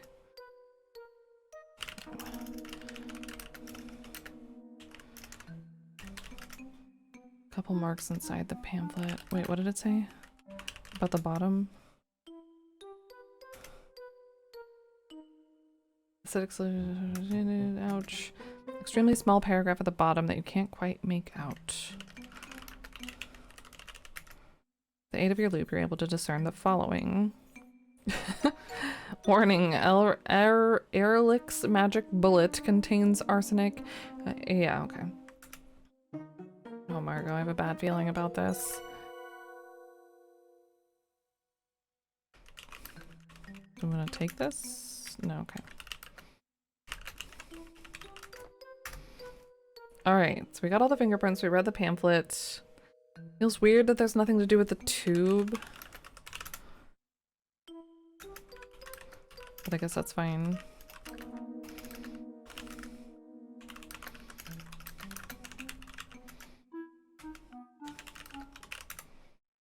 How's the kit?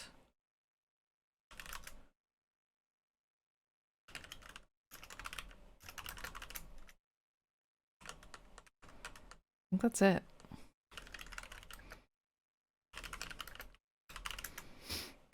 I think that's all we can get here. Now I need to compare a lot of fingerprints. Upon closer examination of the fingerprint you obtained from the overturned drinking glass, we did that. Decanter was Nessa and Evan. Glass jar that we have with the flypaper is Nessa's.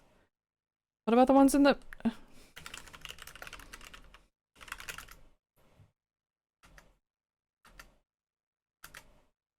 No, what about all the ones in the drawer? Do I have to do it in there?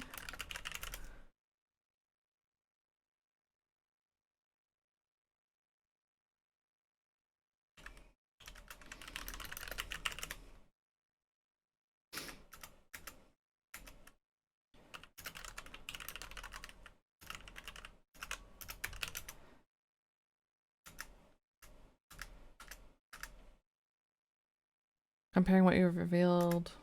Okay. Fingerprint from the cover of the pamphlet is Margot's.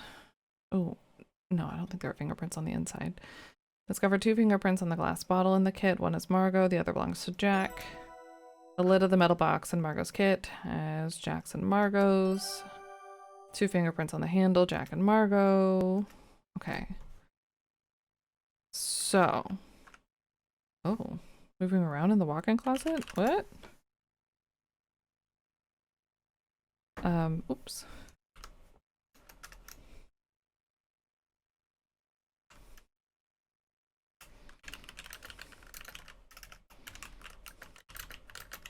Whoop.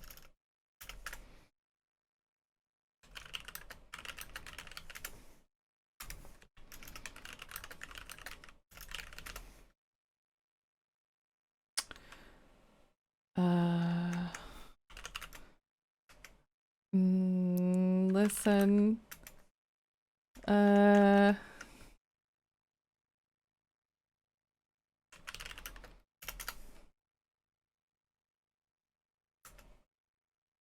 just saved.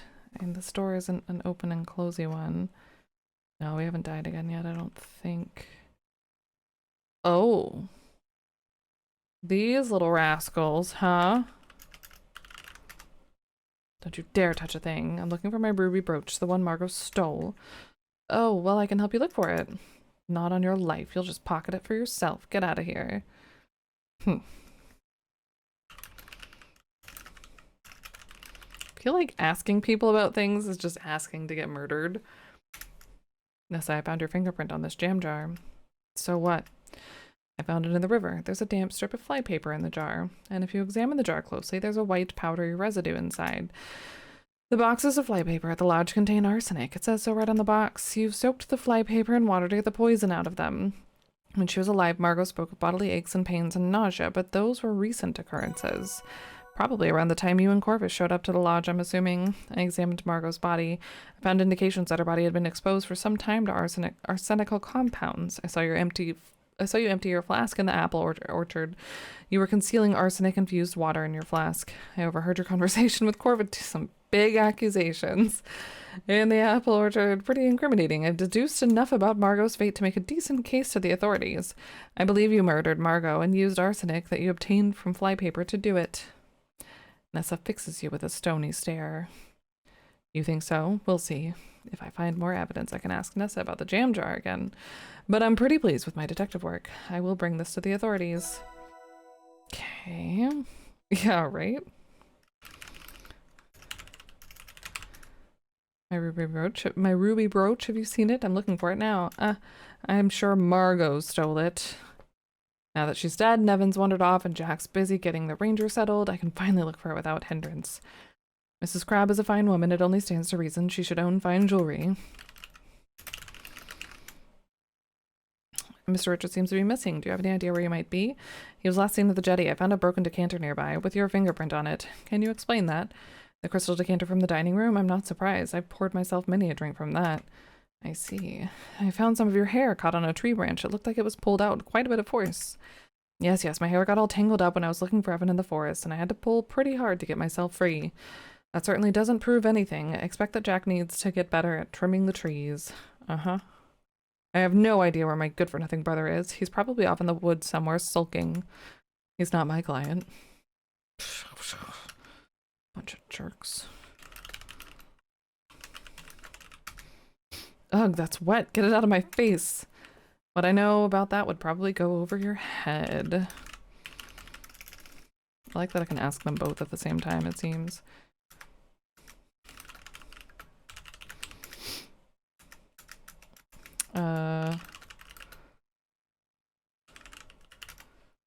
He's busy with his work, I'm sure.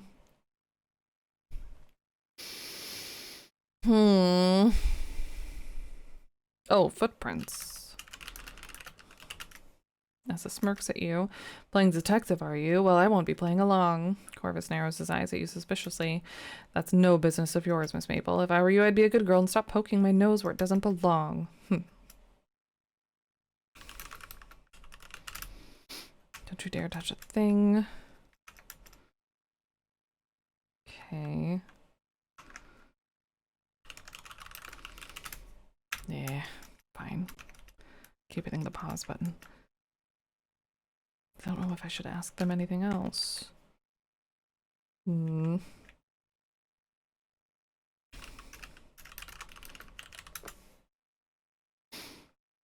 Jack sometimes sneaks out at night. Usually I have no idea where he is, but he's usually in the kitchen. Ask about Ranger. Well, fine. Okay.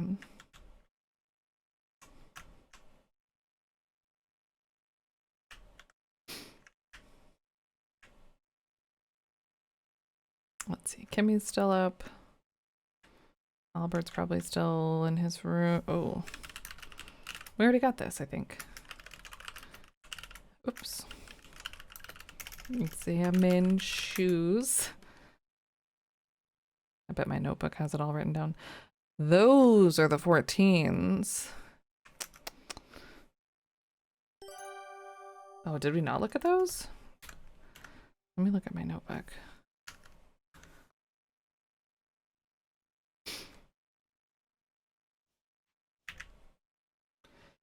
Got the key. We figured out what the silver key opens. Margot's hair is sitting on the up. Looks like there could be something under that, but okay. Find Jack and Nathan and hiding it in the smokehouse. We do need to find something in the smokehouse. I was looking at the sparkly thing. My notebook? Yeah. Find Nathan again. Find Evan. A mineralogical report from Albert that states there are no diamonds in Crimson. Did that. Emptied her flask. Look around the river for clues. Examine the jam jar. Got the fingerprints. Go to the dining room when ready. I think I went too early before.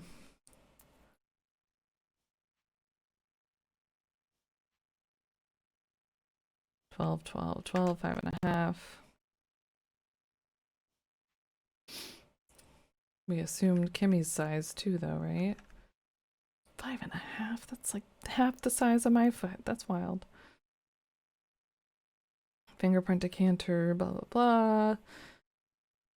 Didn't fall in. Examine the jam jar again. Found that. Kimmy size 6.5. There we go. I'm surprised we didn't look at these shoes before.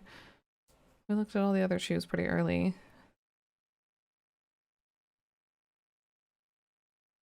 Investigate the forest north of the jetty. We did that. Broken tree. We did that. Did that. Forest into the smokehouse. But then what's that liquid? Unless that's like Margot's medicine or something. But that we thought was whiskey. Shoe princess size 14. Yeah, we investigated outside. We need to go in the smokehouse. Report your finding to Nathan in the he's in the smokehouse, okay. We need to go find Nathan.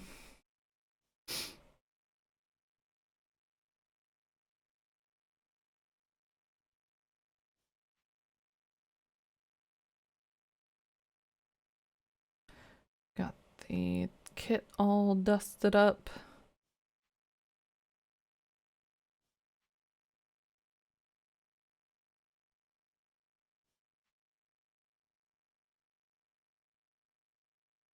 Tell the ranger Corvus is size 14. Okay. So we'll tell the ranger, but not yet. First we need to talk. I think I want to talk to Nathan first. If I can.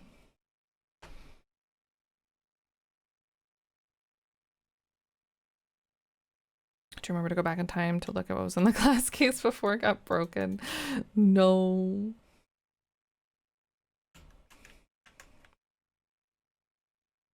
You would think, right?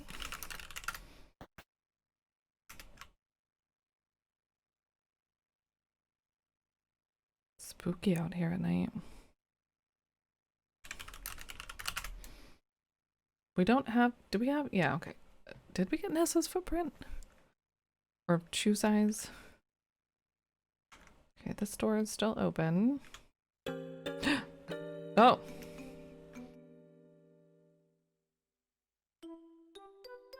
I have information. No, I have information.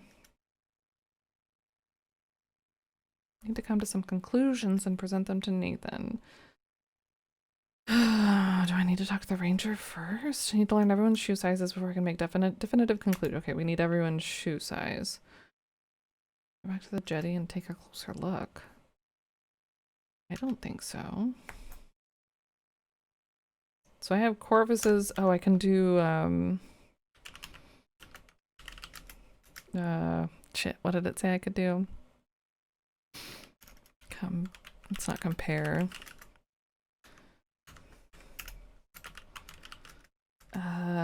Dang it, it told me I could do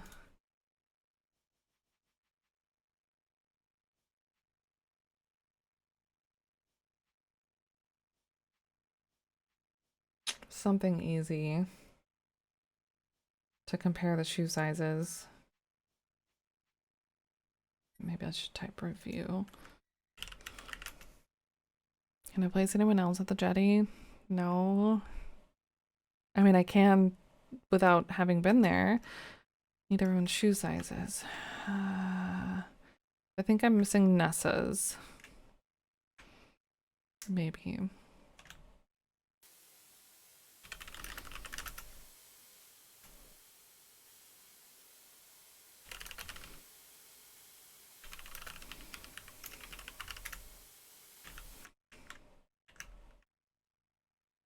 Oh, there's something sparkly right there. Hello? Looks like a button.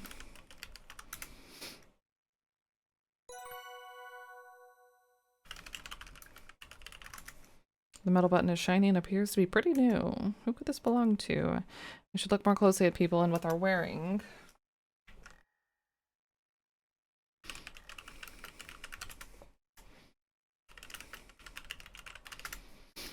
No footprints here.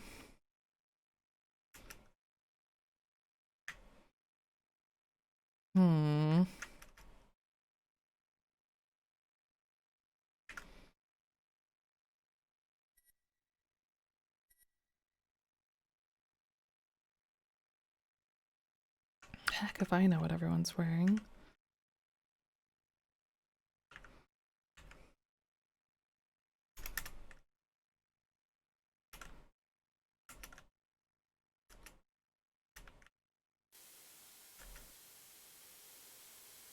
Okay.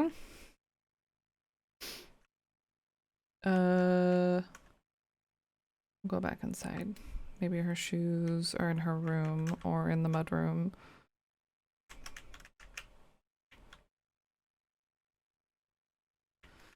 Open door.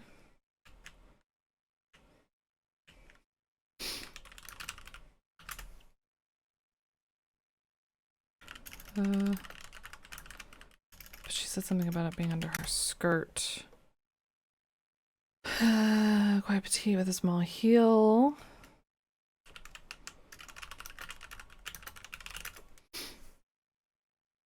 Okay, those were Margot's.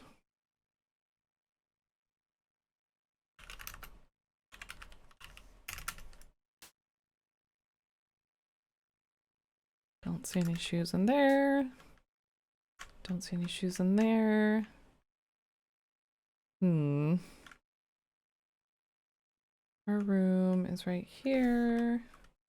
But I don't see any shoes. Immediately, at least.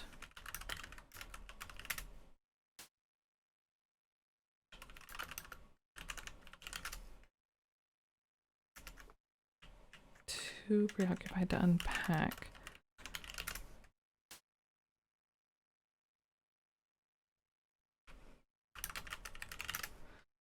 Now the jewelry box is open.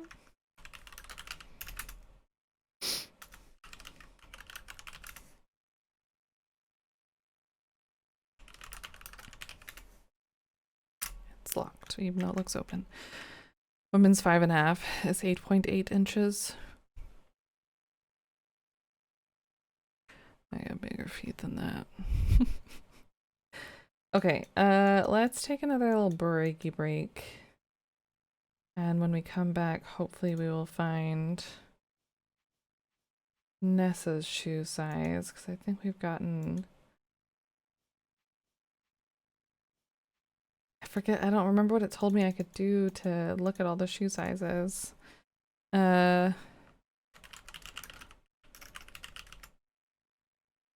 Review shoe sizes. It was like 2 words.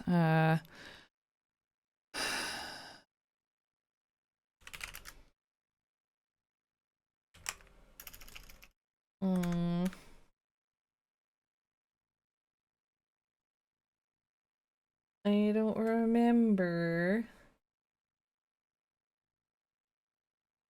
Either way though, we'll take a little breaky break, get up, stretch, all that good stuff, get some water, get a snack if you need. Know that whatever shoe size you are, that's perfect. And yeah, we'll be back shortly.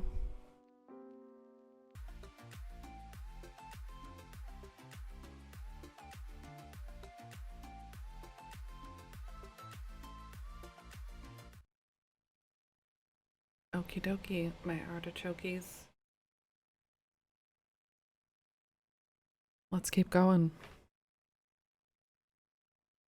Yeah, I'm interested in the DS series of the Castlevania games. I don't know much about them.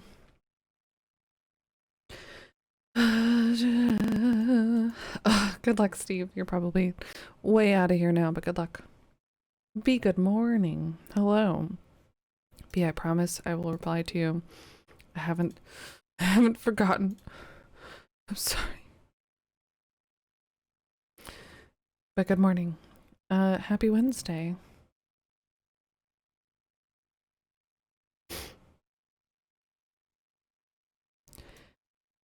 Amazon Music? I didn't even know that was a thing. Okay, Discord. Yes. Yes. No, I'll ask you later. Okay. So we're looking for shoe sizes. I wish I could remember what the game told me that I could do to compare them. We don't have Nessa's, I believe. How are we going to get hers? She's so amenable and nice and helpful. It should be pretty easy, right? I mean, we could like process of elimination, right? Like if you would think if there's an 8 and a 14 being dragged around the outside, and we know who 14 is.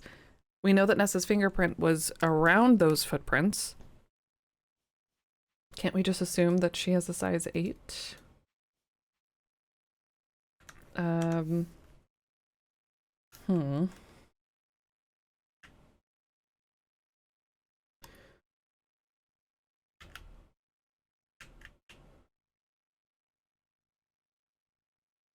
That's true, that's fair. And we don't have the Ranger's footprint, I don't think. That's true, good point. That was probably always like that. That's not even a mannequin, that's a dress form. A dress form? Is that what those are called? A dress something. Mannequin form is quite large. Perhaps it was once used in a store's display window.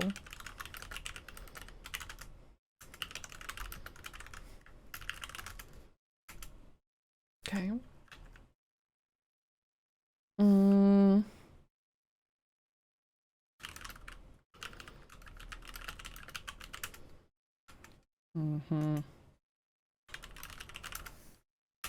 Can't touch a thing.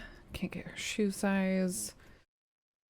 How are we gonna get her shoe size? I know she and Corvus were at the orchard, but I don't believe I could get any footprints from there. I know if we go to dinner, I think that wraps up this chapter, so we don't want to do that yet because I'm not ready. I feel like I missed some stuff in the last chapter even for going into the dining room too soon. Wait, I can talk to, do I want to? I can talk to the ranger and report some stuff. It's always, in these games, I never want to tell anybody anything. I don't want to ask, I mean, I can ask people about stuff, but I don't want to, like, tell about blah, because then either they're gonna murder you or you're giving away helpful information. Oh, pardon me. His boots are off. Good evening, Miss Maple. I'm just getting settled in for the night. I like that he's waggling his feet. Here's my chance to tell an officer of the law about what's happened to Margot. I should tell Ranger Murdoch about my investigation. Margot's illness and death seem quite suspicious. I should tell him about that. Good evening, Ranger Murdoch. How are you settling in? I should have saved. Well, we saved. Oh, hello, Miss Maple. I'm settling in well. I had no idea there were so many folks at the lodge tonight. Can I look at your shoes? No reason. Thoughtfully removed shiny black boots.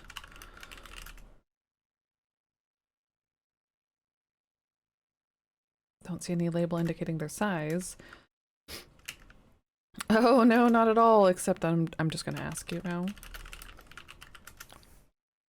These boots are size 12. Damn, okay.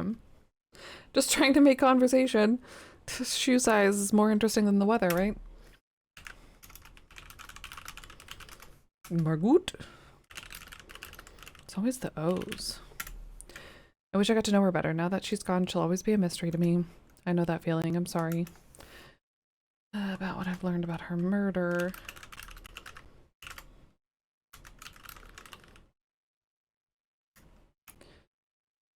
Okay.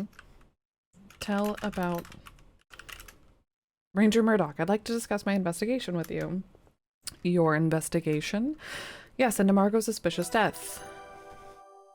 I know that the flypaper here at the lodge contains arsenic. If Margot was poisoned, the killer could have found the, somehow used the flypaper I found. I should tell Ranger. Tell Ranger about illness. I've examined Margot's body and made some interesting observations about the state of her health before her death.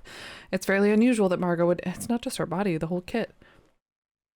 Which maybe I should have talked to Jack about too. Fairly unusual that Margot would have this type of skin lesion. These don't look like bug bites or anything else I can easily identify. Yes, I agree with you on that. Makes it sound like we should be looking at her together. Margot's fair complexion leads me to believe she usually stays indoors. Her skin wouldn't be prone to sun or wind damage. This rough patch on her neck that you've found probably wasn't caused by external factors such as her environment, though I can't rule out something like allergies. What about Margot's hair? I don't think allergies would account for the poor condition of Margot's hair. It's brittle and seems to be falling out, creating thinning and balding areas on her scalp. But I'm no doctor. Maybe taking some of her hair to a laboratory for analysis would be fruitful. Margot suffered from aches and pains that had gotten more acute recently. That would be suspicious.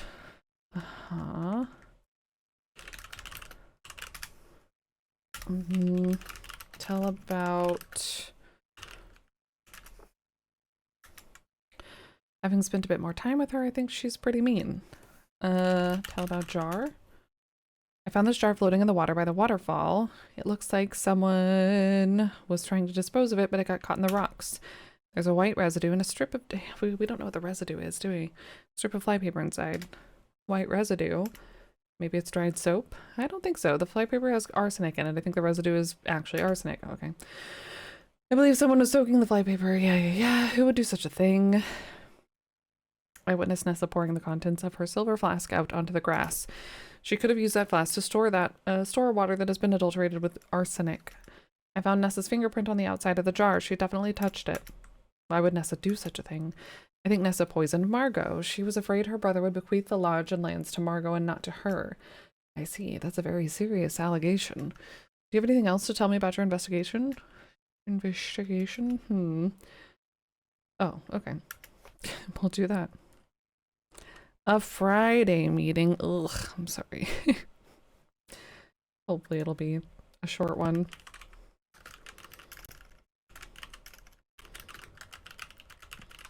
Coercion. Your investigation, yes. Flypaper. Truly well observed and reasoned. You say you want to be a geologist or a mineralogist? You do very well as a detective. Oh, I thank you. Okay. Happy to help. So we left... Not... Oh, but buttons.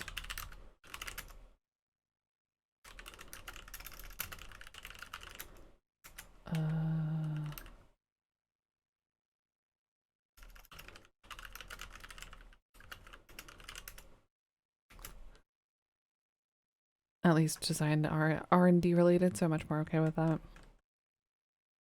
Yeah, right? You keep doing the work.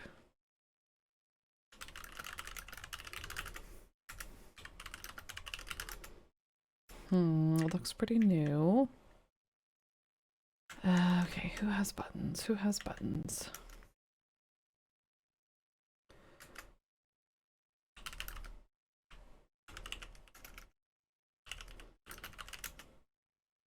Don't see any shirts. I want to get into his trash can. Somebody's gotta have buttons, right? Maybe Corvus?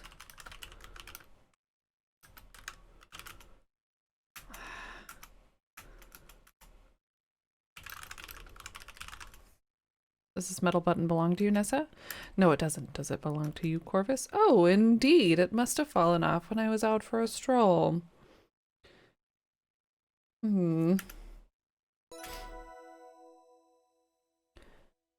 So the button belongs to Corvus. Corvus's shoe size didn't line up with anything that we were looking at, though, did it? Did it? No, it did. 14. That's right. Okay, so that just confirms our size 14. We gotta figure out Nessa's shoe size, though. Nessa. Blessa. Excuse me. Oh, hey, Jack. Hi, Nancy. I'm just taking a bit of a break here before I go up to bed. I think I may have hit enter more than once. I'm really being run off my feet these days. If Nessa was a nicer person, I'd say the theft of her brooch was a real shame. We have Jack's shoe size, so I don't think we need to worry about that.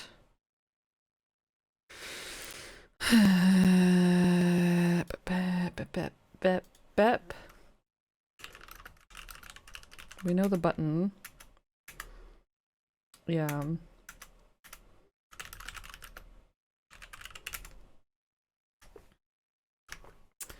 No, what do we need to ask you?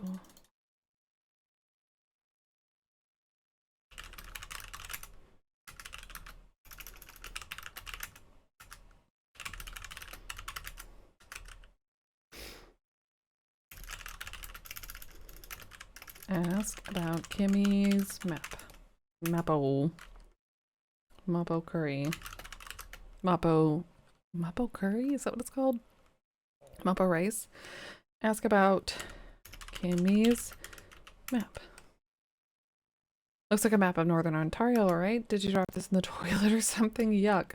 No, that's not what happened. It's clean water from the tap. I did that because it was on fire. Okay, Nancy. It's a fair response. Don't know anything about the locks. I need to get into Albert's room while he's not there. But he's always there. What's around the desk?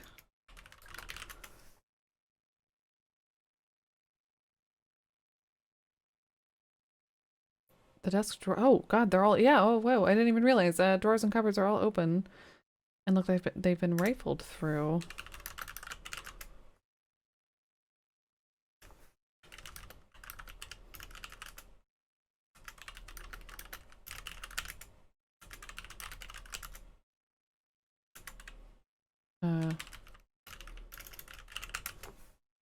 Contents of the desk have been strewn all over the carpeted floor. At a glance, the papers are old guest receipts from the lodge's glory days, as well as some general bookkeeping. Someone has inconsiderately stepped on some of the papers, too. What a mess. Someone has stepped on the documents scattered over the lush carpet and has created a very clear imprint of their shoes. Ah, I already know Kimmy's shoe size. This shoe print must belong to Nessa. These shoe prints, but we don't know. No, we do. 12. Came from a woman's shoes, judging from the heel, and none of the men have feet nearly this small. I'd say these shoe prints are a size 8. Nessa's shoe print matches one of the shoe prints I found outside the smokehouse. It's possible that she's involved in Mr. Richards' disappearance, but I need to verify that upon closer inspection. You think you can barely discern a couple of oily spots on one of the papers. This is how we're gonna verify it, and then we're gonna go tell Nathan. Though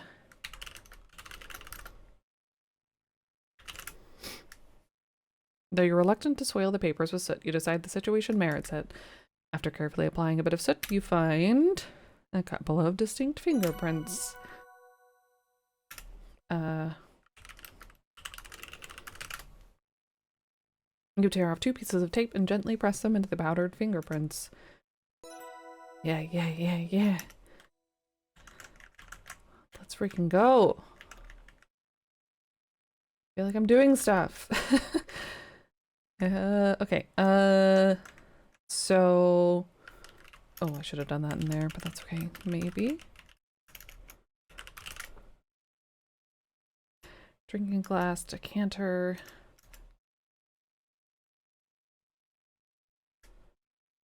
One of these fingerprints I lifted from the documents in the study belongs to Mr. Richards, which as it should be. The other one belongs to Nessa. I feel like this game's leaning too hard into the Nessa blame, though. It's not going to be Nessa, ultimately. Like, there will be crimes committed throughout multiple strings of people, I think, but I don't think Nessa's our big fish. Too obvious.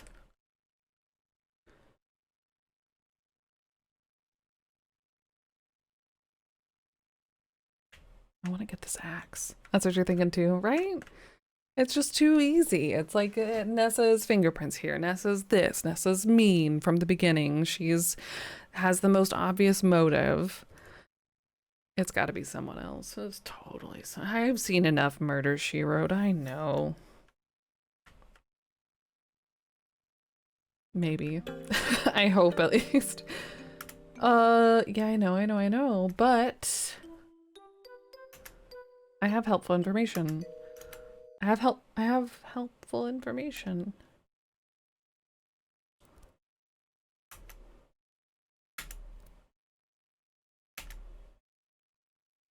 Do I not have everyone's shoe size? No, I recovered one of Corvus's vest buttons. It seems to have come loose in the struggle, but I need to connect the evidence outside. But then it's gonna go back to the jetty.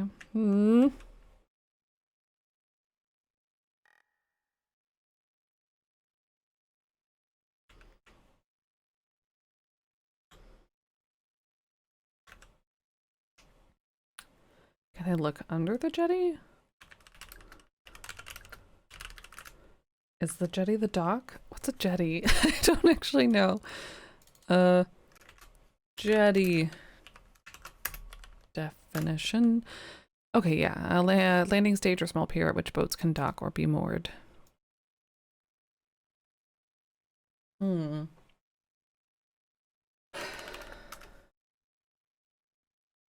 Maybe I should look at the cattails, dirt path. I've looked at the scuff marks. I've looked at the shoe print. I've looked at the puddles, the glass, the decanter, shards.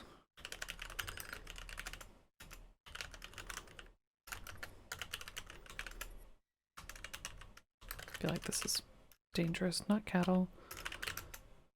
Form a natural barrier on the riverbed, protecting incautious wanderers from a wet fate. Dang. I gotta delete more saves.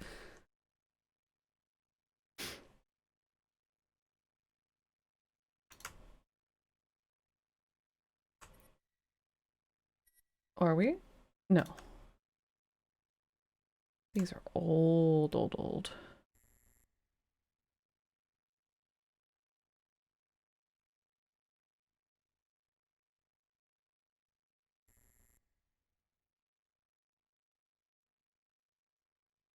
Delete a few more to make some good space for the autosaves.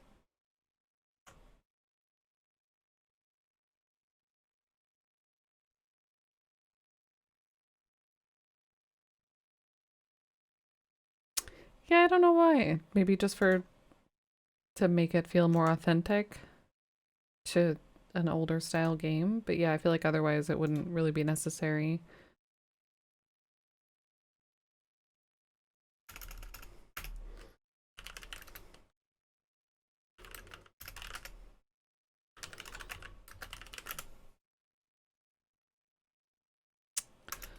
Not water, broken glass, scuffs, shoe print.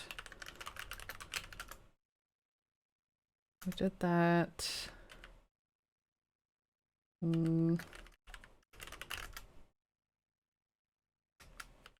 Size 14. So Corvus, E liquid. Did that.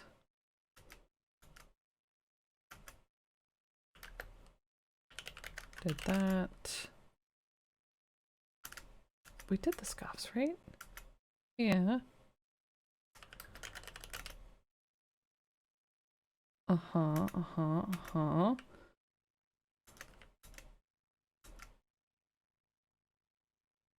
Everyone's okay. So what shoe sizes do we not have if it's telling me that we don't have everyone's shoe size? We have Corvus, Nessa,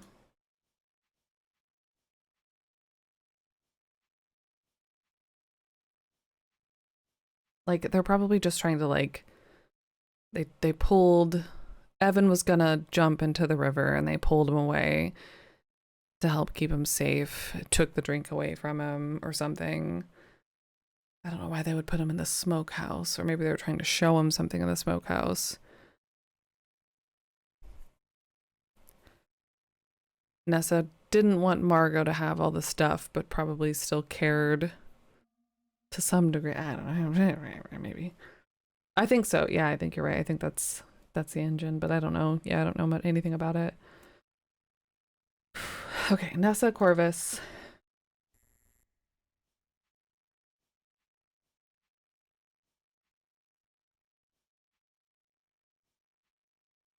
Kimmy.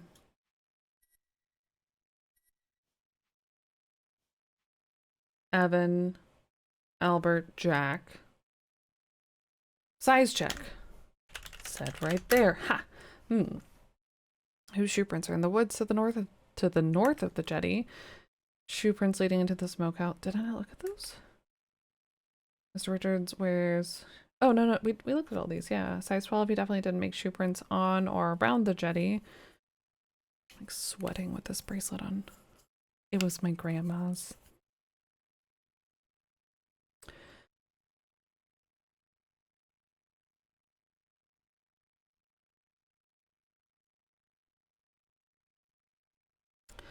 feel like it shouldn't be that hot in here. It's only 70 something outside. 71? 71, dang. Size 14, no jacks or 12. But who did? I know Nessa. Where is a size 8? Well, we know Corvus is the 14. I need to roll out all the other guests. Kimmy is a 6.5. Corvus wears a size 14. He could be involved, but I can't say for certain until I learn everyone else's shoe size.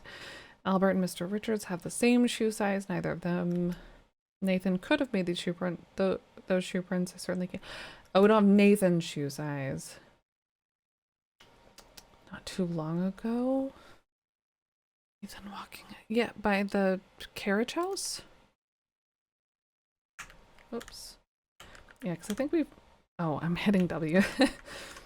Like WASD. 84 outside here, and it's earlier in the day. Oh, and here. Yeah, it's fortunately only 71 here with a... I don't even want to know what the humidity is. Of 80%. Blech. Feels like it.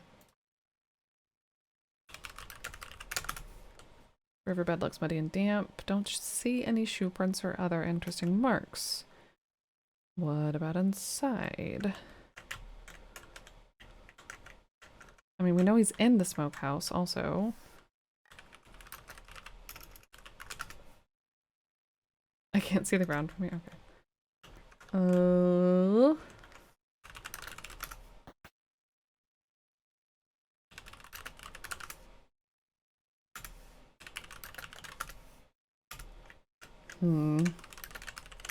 Oops. Come on. Look. Lower.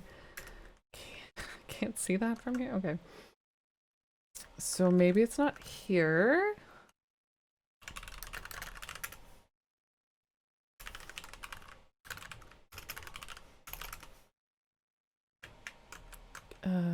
Okay. I feel like there's gonna be something with that canoe.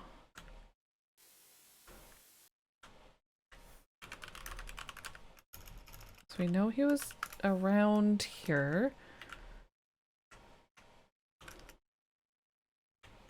And in here. He took the lantern.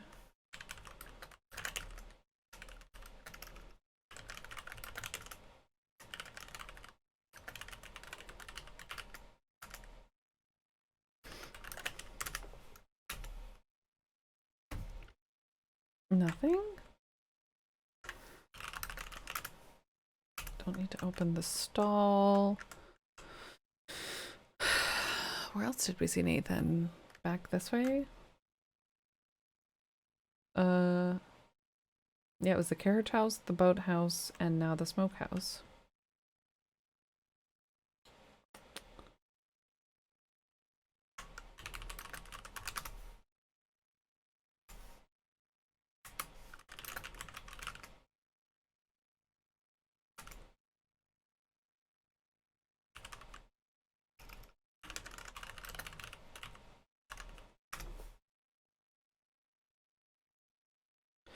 A 14 and an 8.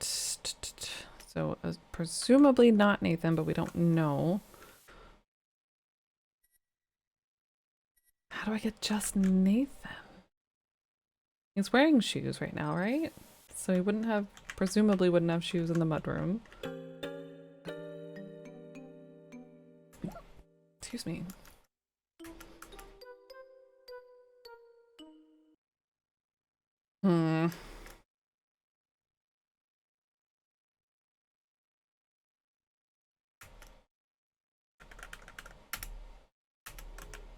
Back to this. She keeps saying back to the jetty, but I don't feel like we need to go back to the jetty. I don't believe that.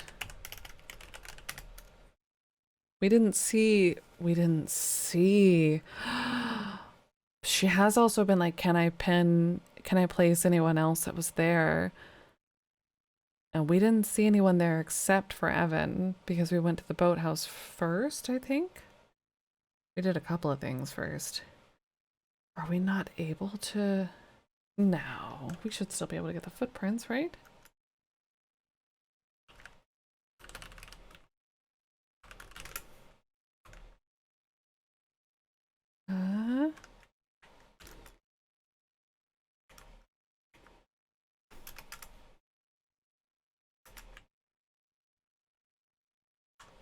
Walk closer to the shoe prints. Ah! Jack was on the left side, right? There we go. Considering I witnessed Nathan making shoe prints, I conclude he wears a size 16. Dang. Fantastic. I've gotten everyone's shoe sizes. Yes. Corvus wears a size 14. He was involved in the altercation at the jetty. Nessa and Corvus's shoe prints were found leading away from the jetty. Not to mention their shoe prints are all around the smokehouse. According to what I've deduced, Nessa and Corvus attacked Mr. Richards.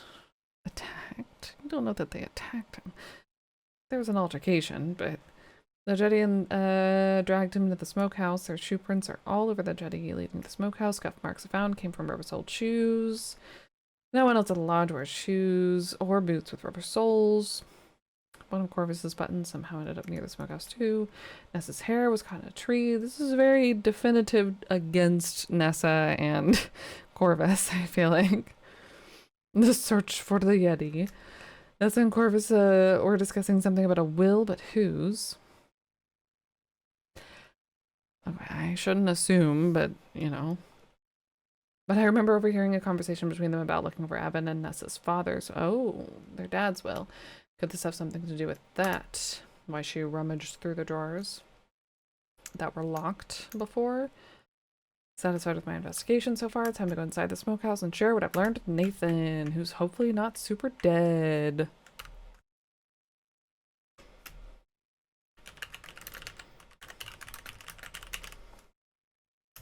You know, because it's a smokehouse, though. Also, I spelled always wrong, but I'm too lazy to go all the way back.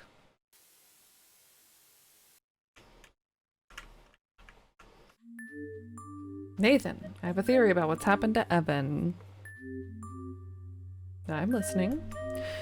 There are shoe prints all over the jetty leading into the smokehouse. Yes, I saw those, but I have no idea who those could belong to. I do, because I did an investigation. I did a bit of detective work and learned the shoe sizes of everyone in the lodge. You did? Mm-hmm. I certainly did. According to my findings, I've concluded that Nessa and Corvus dragged Mr. Richards off the jetty and into the smokehouse. That makes a lot of sense to me, Nancy, but where is he now? That's what we need to find out. You're absolutely right about that. Please let me take a look in here and see what I can find. You've done very well, Nancy. Maybe you can figure out where Evan is now. So far, I've come up empty-handed. Thanks, Nathan. I'll try not to let you down. If you find anything of significance, let me know as soon as possible. Will do. Bye. One more thing. Yes, Nancy. Nessa seems to be desperately looking for something. I'm not sure what. A brooch? A will? Many things? She's made a mess at the study. There are papers all over. I think it has something to do with a will. I heard them talking about it in the parlor last night. A will? Come to think of it, they were discussing Evan and Nessa's father's will. That was after dinner yesterday. I need to go talk to Jack about all this. Meet us in the study when you're finished here. You can tell us all about this you can tell us about this ersatz will in the mineralogical report then. Good luck, Nancy. Good luck to you too. Okay, what have we here? Stained by blood and ash. Colorful shards and debris cover the table. I hope not, but I keep expecting that, yeah. Jordan almonds. Inspecting the Jordan almond fragments through your loop, you can see conchoidal fractures in the candy shell that remind you of the sharpest obsidian.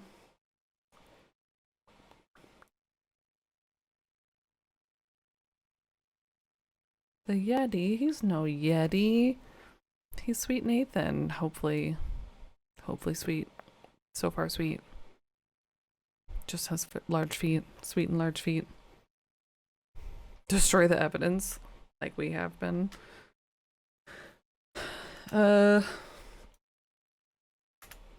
Shiny like obsidian too, eek. I know that Mr. Richards is allergic to nuts. Could it be that these were used against him? This looks bad. Why would they be all over the table?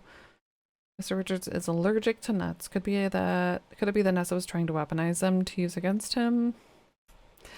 Maybe that's why Nessa brought the Jordan almonds in the first place. She could have been scheming this entire time. No, that's too...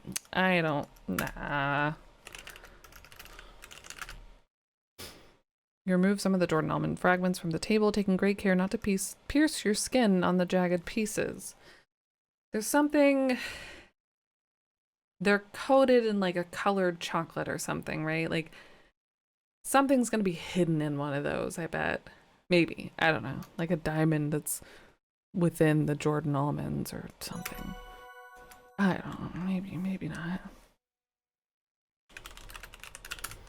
You see tiny glittery specks on the floor of the smokehouse. You can barely make out some yellow fibers on the floor of the smokehouse. Do I also see some crumbs?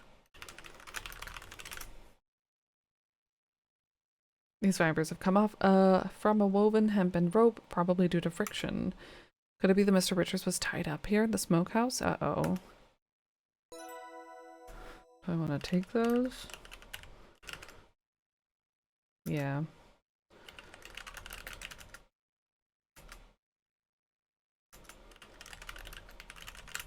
Oops.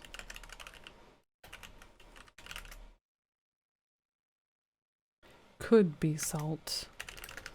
I want to get him, but I can't.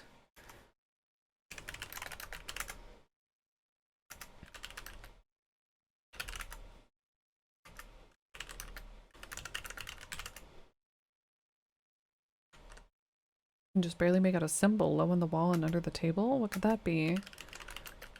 Symbol. Oh. Symbol appears to be a circle within a circle. The smaller circle is copiously filled in with the red substance. Eat delicious meat. I'll try it. Uh-oh. I wonder what the symbol is painted with. It's definitely not paint. Sticky, drippy red, and a bit chunky. Eek. Wonder what that could be. Take blood. Can't use blood in this game. Take substance. Oh, that sounds wrong. Look, symbol again. I'm not surprised Nathan missed that. If I was just a bit taller, I wouldn't have seen it myself. Okay. Gotta justify his lackadaisical searching.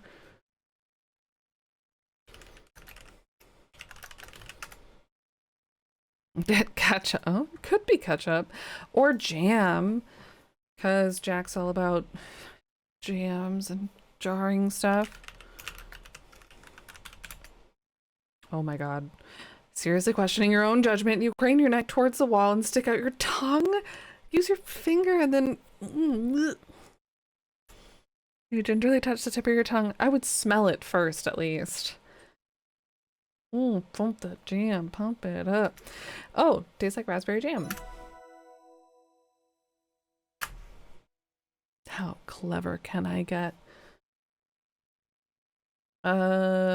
Eat delicious meat. Eat meat. Too tough to eat with your hands. A good detective always licks the evidence. Could I have smelled it? Smell symbol. Oh my god. Delightful smell of raspberry jam. I wonder if I could have done that instead of tasting it. We didn't find Mr. Richards, no. But we believe he was tied up in here.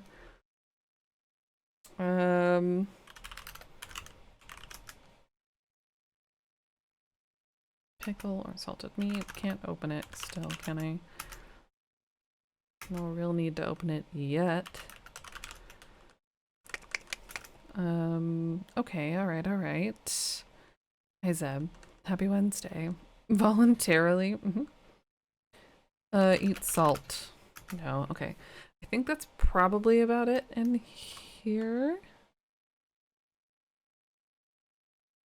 Always lick people's walls. Yeah, I mean, how else are you gonna judge their character, right?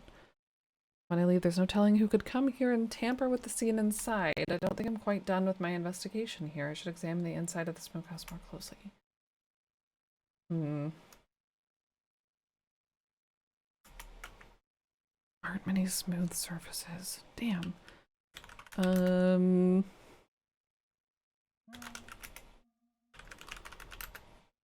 I'm not just typing E.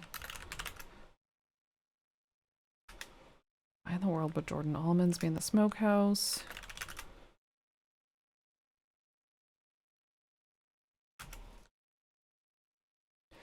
Till you know it's just raspberry jam. Yeah, but I need a fingerprint or something.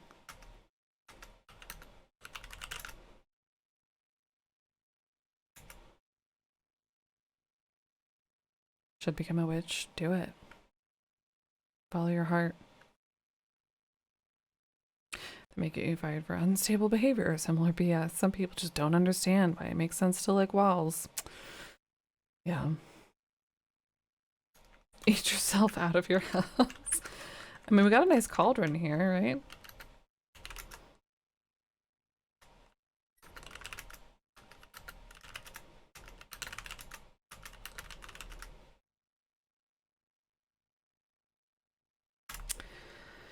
Yeah, we did that already. Wonder who could have done it. Oh, crumbs.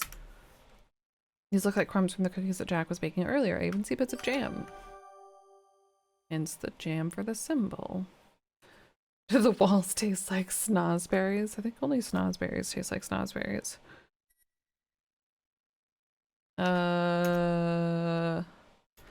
Get crumbs. Don't want them in your pocket. What else am I missing? We have Jordan almond crumbs, but not cookie crumbs. Okay.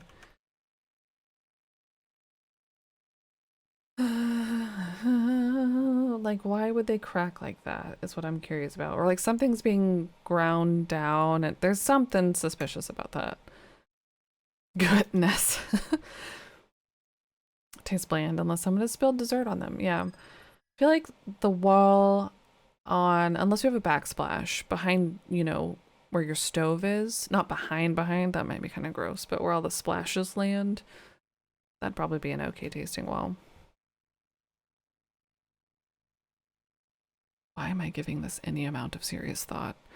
Okay, can we leave? I think we found everything. Nope, not quite done. Way to tie Nessa or Corvus to the scene. More than we already have? I mean, shoe prints, candy. Fingerprints would be great, but there aren't many smooth surfaces in here. Then where do you want me to get a fingerprint?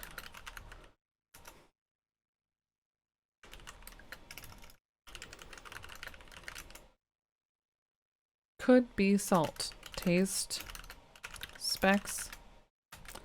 Smell specs. Oops. How would I know?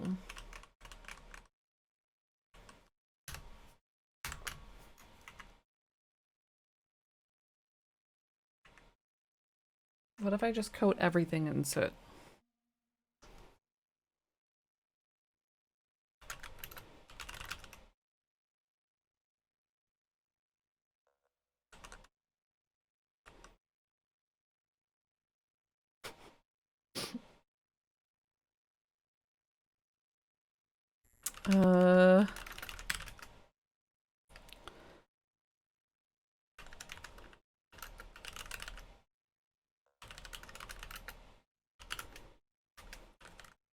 Not benefit.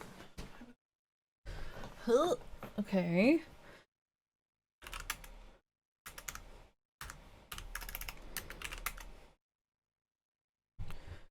Doesn't benefit from closer examination.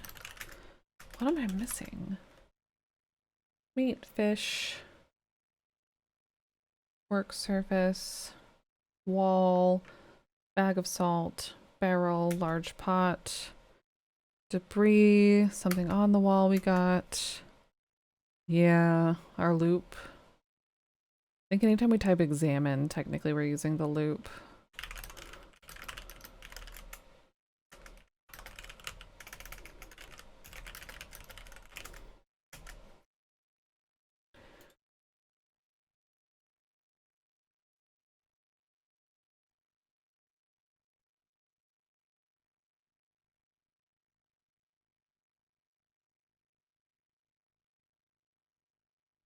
Hmm.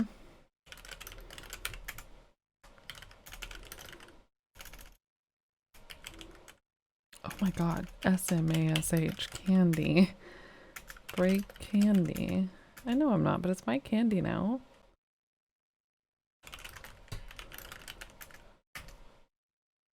Hmm.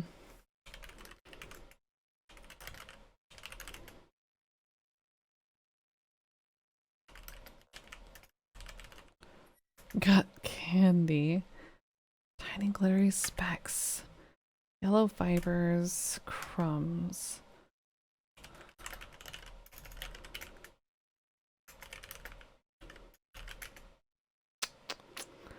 No large, you only see them because of the light hitting them. You can't pick them up.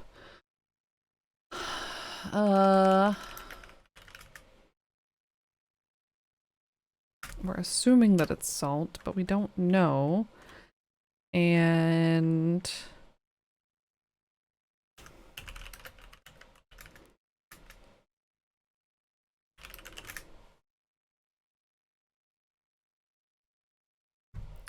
yeah, I think I kind of tried that, I think, actually, to know if it's salt. Yeah.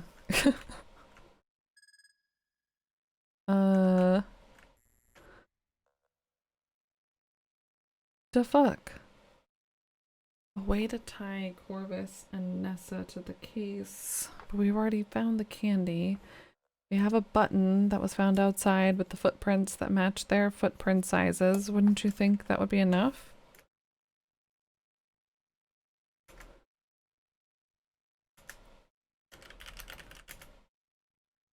It is probably, yeah.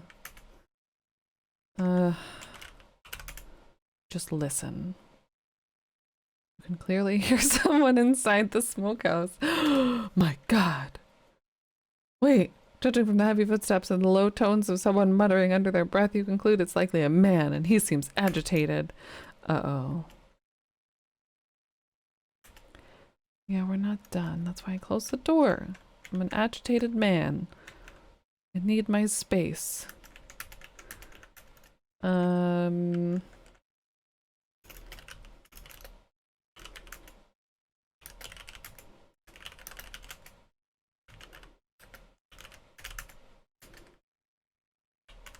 Unlike our delicate lady feet, yeah. Be careful. That'll get you in trouble at a car dealership, having delicate lady feet, in my experience, which I don't even have. Look. Table surface? They said there were a bunch of cuts in the table, which makes sense because it's like a big cutting board. If only someone would listen. They've seen some shit.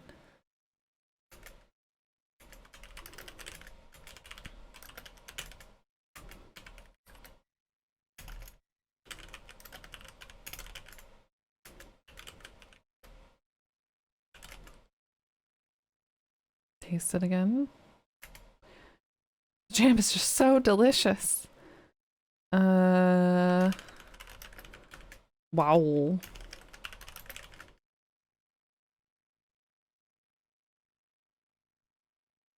Like a Target?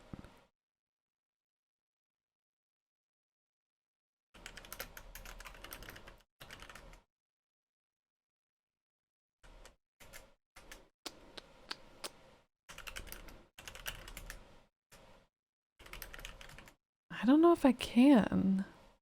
That could get weird. Push stone, push table.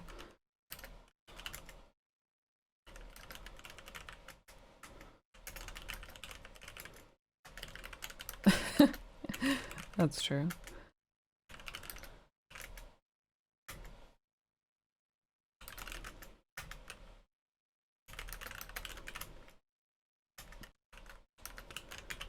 What else am I missing then?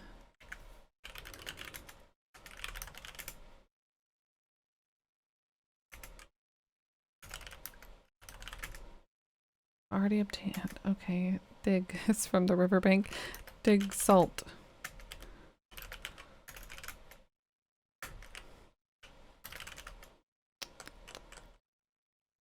We've done that. I don't have water. Oh god, do I need water? But I can't leave. If I could like pour water on the specks, then I might know whether or not they're soluble. But I don't have any water. Damn.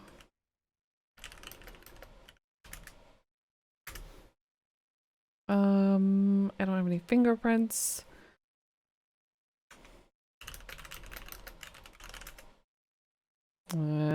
Because the almonds are rough. A partial fingerprint from one of the larger pieces of Jordan almond. Ha! Cry on the specks. There we go. Get fingerprint.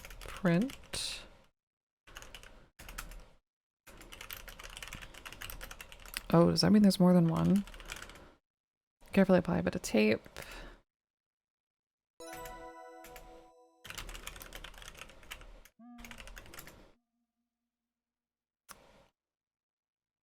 After comparing the partial fingerprint you obtained from the Jordan almond pieces, you conclude Nessa is the one who crushed these Jordan almonds in the smokehouse. Aha, I think I figured it out. Figured what out?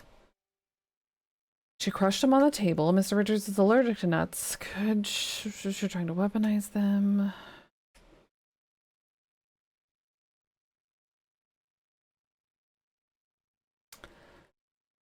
There's something wrong with this. You know what I mean? This isn't...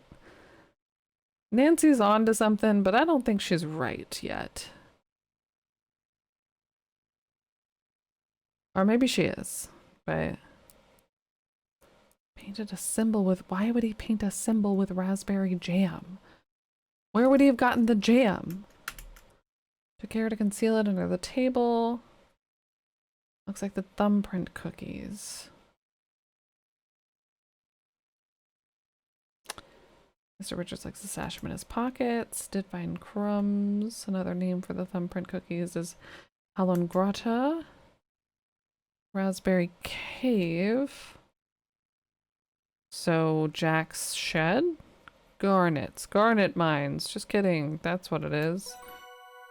What is Nessa planning? I don't have a good feeling about this. I'll talk to Jack. Maybe he can help. And Nathan. Okay. Alright, that's a lot happening.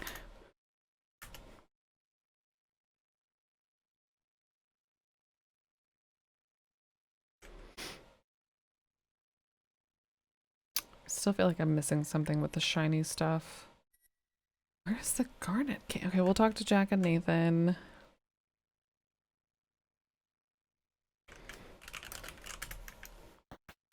Jack was chillin', straight chillin' somewhere in the back.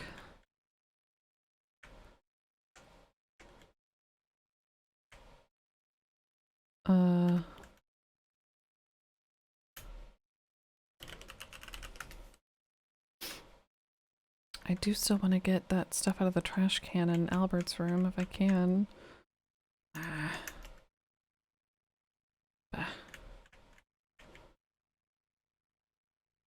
What if I tell him that like dinner is ready or something? Nope. Jack, Nathan, Jack and Nathan. Jack's sharing a room with Corvus, but he's not here. They're still probably digging through all this.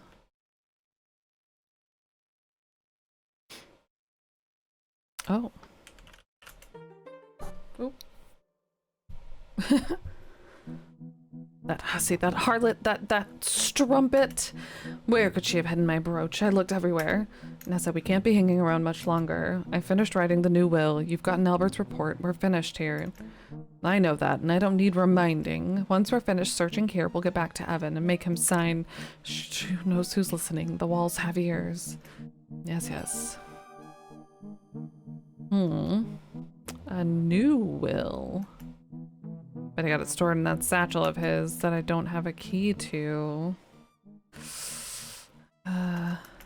Okay. Sneak away, sneak away. How am I gonna find the key to that shit? Unless he's hiding it in his room?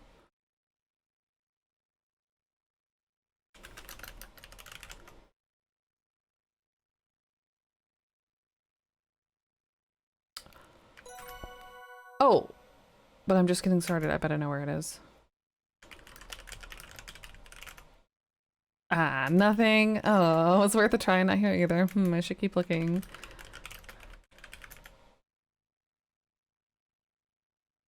Methodically search the bed, under the bed, even the pillow. Not particularly secure. Okay, so not in there. So many places it could be. Oops. Let me open all 6 of these drawers real quick.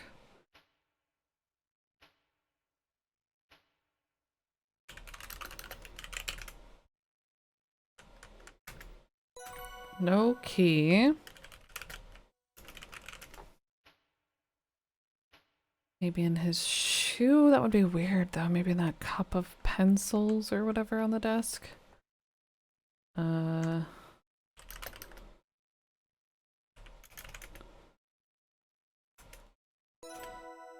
Satisfied with my search for the key to Corvus's satchel. I don't think it's here. He's got to be carrying it. Now, how do I get it while he's carrying it? Come on now. Come on now.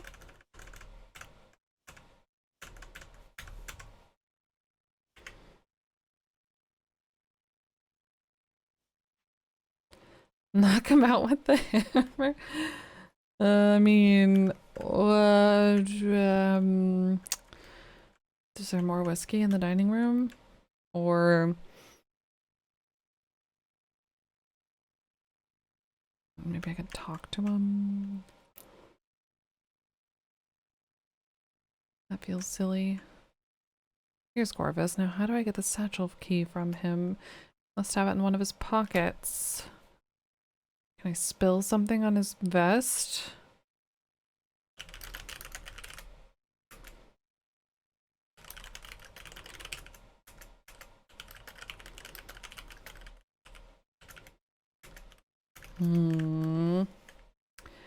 Get some water. Just throw fire on him. Just search. I mean, we could. Turn faucet.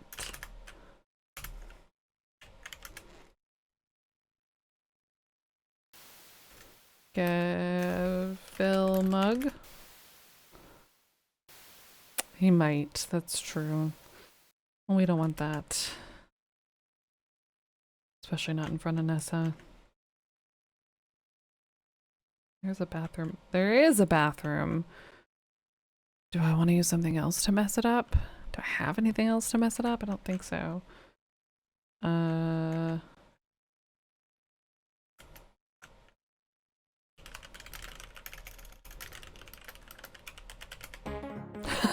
Really? What have you done? You clumsy girl, you've soaked me through. I'm sorry, Mr. Shaw, I'm such a lummox. Fortunately, I've packed a second set of clothes and it looks much the same as this. Hurry up and change then. You need to help me find my brooch before... Well, anyway, get back here quick. Right, excuse me, ladies. Corvus exits the room to change his clothes, not knowing what to do. You stand awkwardly and wait for him to return, all the while Nessa continues to go through Margot's things. Soon enough he returns, clad in identical vest and trousers. There, you see? It's like it didn't even happen. But do keep away from me, Miss Maple. I don't have another fresh set of clothes. Of course, and again, I'm very... There's water. You would really change your whole... Whatever. Just stay out. Okay, bye. See you later.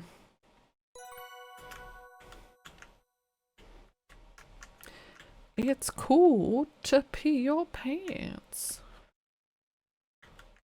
Huh.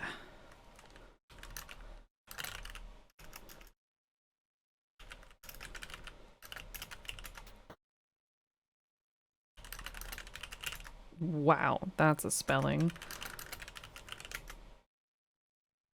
Well, let's look in, can we look at Jack's first?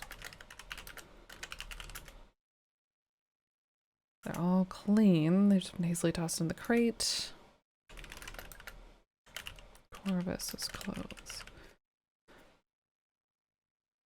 I don't know. Not typically. I mean, unless I'm like soaked. But it's water. It evaporates. If it's something else, I'll probably change and wash them immediately, but no. Water doesn't bother me that much.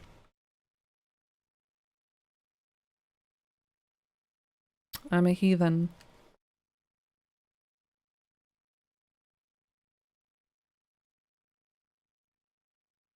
Decidedly damp, you feel a twinge of guilt. One of the metal buttons on the vest is missing. Old news. No. What? Time to go inside the smokehouse and share what I've learned with Nathan? But we already did that. The guilt is somewhat assuaged by the gratification you feel finding the key to Corvus's satchel in his left vest pocket. Who would do that before? What opportunity would you have had to do that before this part? I don't know, whatever. Did I get the key? Unlock satchel. Get key.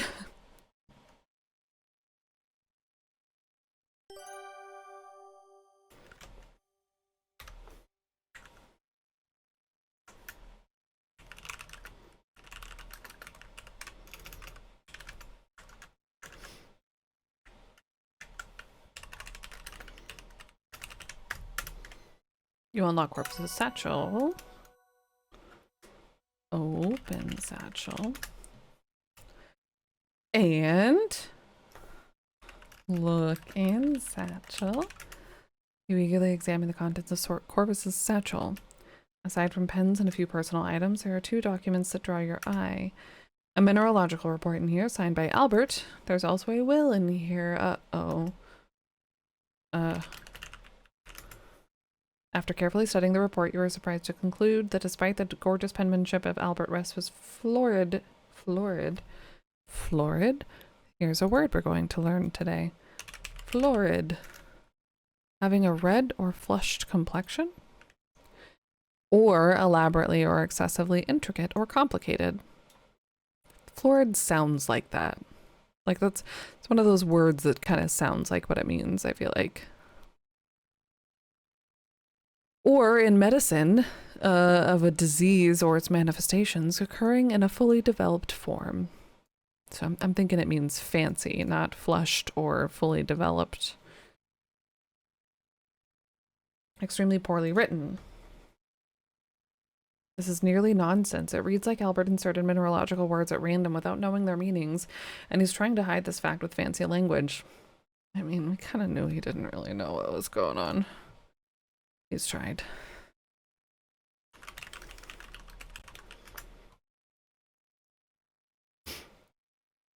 Even still, I have a hard time believing that this report was written by a mineralogical expert. The fine paper and fancy seal might fool a casual observer or harried government officials eager to rubber stamp stacks of paperwork off their desks. The report does conclude that the land on which Crimson Lodge is built is rich with diamonds. It says yes diamonds? I thought it was supposed to say no diamonds. No, but that was to Nathan. Wait a minute, I overheard that conversation between Nathan and Albert in the boathouse. Nathan paid Albert for a mineralogical report that states there are no diamonds in Crismond. Something fishy is going on here. I should ask Nathan about the report I've found. I wonder what he'll have to say about it. Can I take it? Hopefully Corvus won't notice that this is missing. There's still plenty of papers in this satchel. It's fine. Look. Will. Examine will. The last will and testament details what should happen to Evan Richards' property and possessions upon his death. This document says that everything goes to Nessa. That's surprising considering their strained relationship. Your eyebrows raise as you reach the end of the will. It's been signed by Corvus Shaw with Nessa Crabbe signing as a witness. Wouldn't you need him to sign it also, though? Maybe? There's a blank line under which is written Evan Richards. It appears that Evan has yet to sign this document. The entirety of the will appears to be in Corvus's handwriting. This looks pretty fishy to me.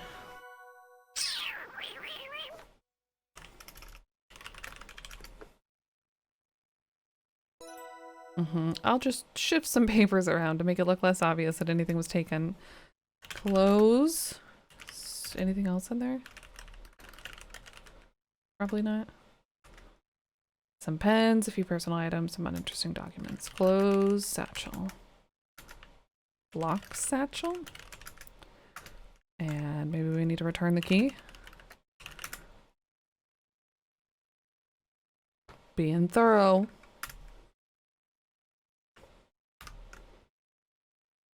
Didn't we just save over this?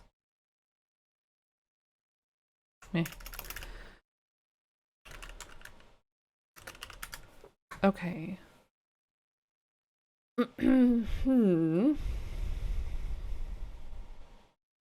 So we need to go talk to Nathan. We still need to find a way to get Albert out of his room also.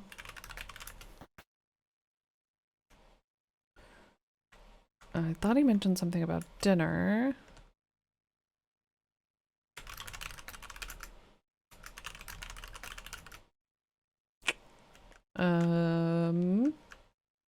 I'm afraid if I go in the dining room, then it's gonna trigger the next chapter.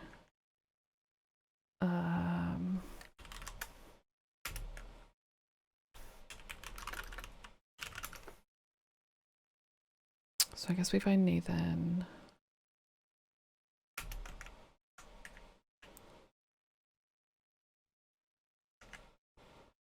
Where was Nathan? Have we even seen him today? Or since the smokehouse? I don't think so. Oh, there he is.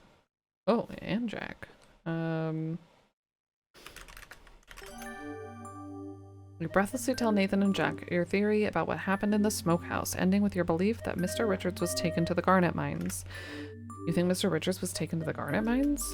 Those have been sealed shut for decades, which makes them a perfect place to hide someone. Uh-oh. We should drive out there and check just in case. I agree. It'll take some time to prep the automobile. To the carriage house. I'll meet you there. I'm gonna fetch Ranger Murdoch. Stay put here in the lodge, Nancy, in case Mr. Richards comes back. I mean, that's not a bad idea, but less exciting. Someone should stay here.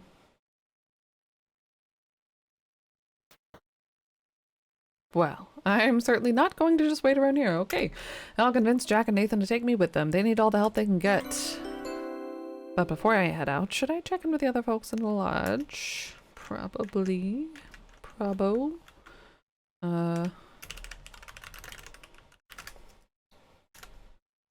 Was there anything in the... I guess not. That would be a cabinet. Open door.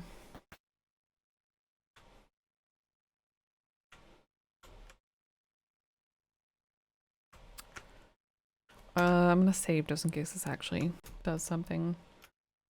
Okay, it's not saving over this save, it's just adding another save. Don't need to be going all the way to the bottom then. Because otherwise it would be full and I would be saving over saves, but then I don't get the autosave. Whatever. Whatever.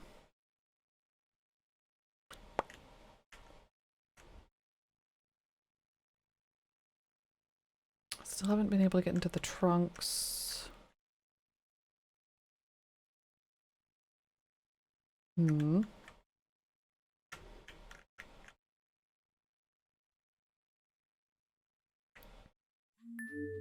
Oh.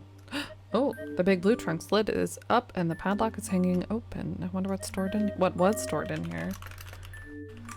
Oh god, did I goof? There's some old threadbare linens lining the interior and obscuring the trunk's bottom. But by methodically feeling around inside, you discover...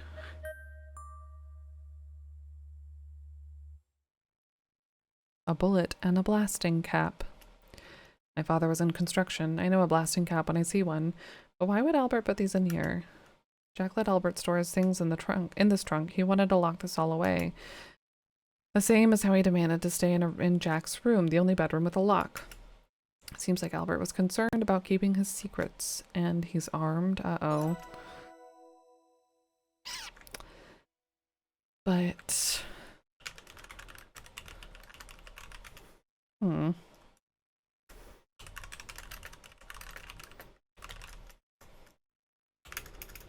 Can't break it open. There's the paint.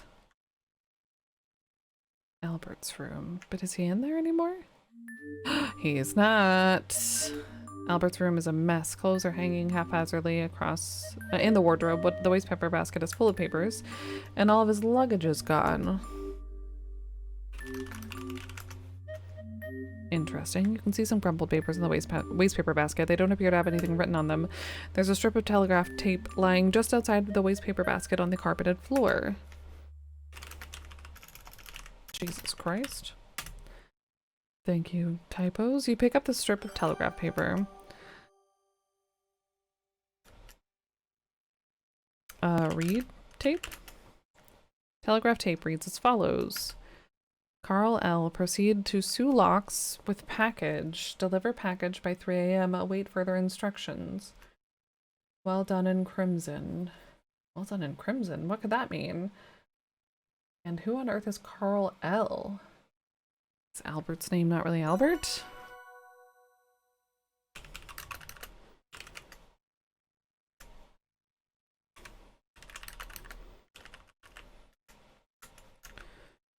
Look in wardrobe. Still has some clothes sloppily draped on some hangers. Oh. Like they've been hastily pulled off the hangers if someone was packing in a hurry. In the last jacket pocket, you find a train ticket stub. For Kal-El. The course of action yields... Wait. Examine stub. The ticket is still in the jacket pocket. You can't get tick stub.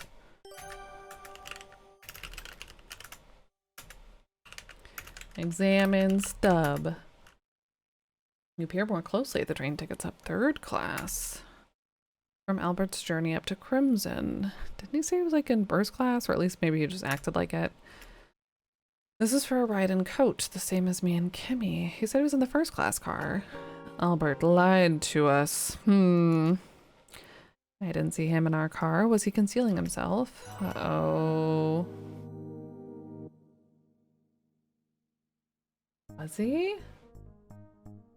Thankfully, I've got my field kit up and he probably took my suitcase.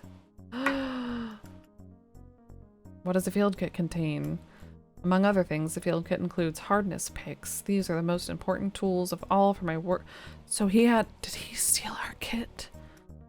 They have tips from different hardnesses, ranging from 2 to 9 on the Mohs scale. The hardness pick with the 9 tip is indispensable for this trip. It will scratch just about anything, except for diamonds. I'm so glad to have these tools with me, otherwise I'd be up a creek without a paddle. Indeed. Good luck with your work in Crimson. Unless she took them, for some reason. Can't wait to get started. You won't give me chat for a bit longer before dozing off into the afternoon.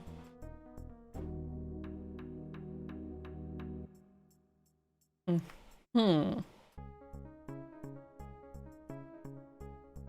the newspaper guy behind us is totally Albert, I guess.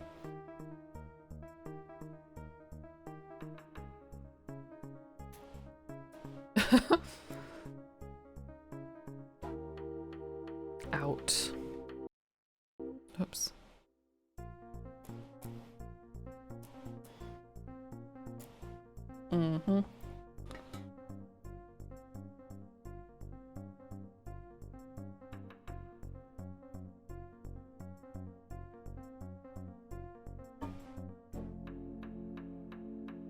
This jerk.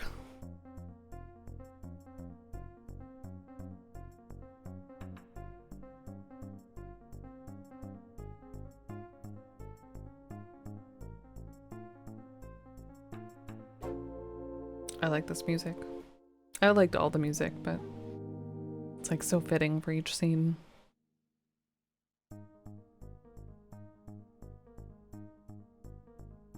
He just yeeted it? So he did have his own.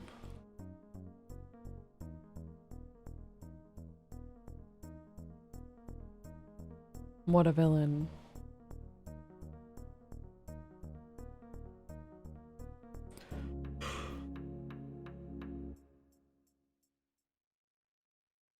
It was Albert. He was in the train car after all. I remember the smell of those cigars, the one he's been smoking in the lodge this whole time, and he got rid of my field kit to obstruct my investigation. Bastard. It does, right? A cylinder wrapped in red paper is partly concealed under the bed. I wonder what this could be. Did we get it? What is it? Cylinder? I can't spell. Look under bed. Cylinder.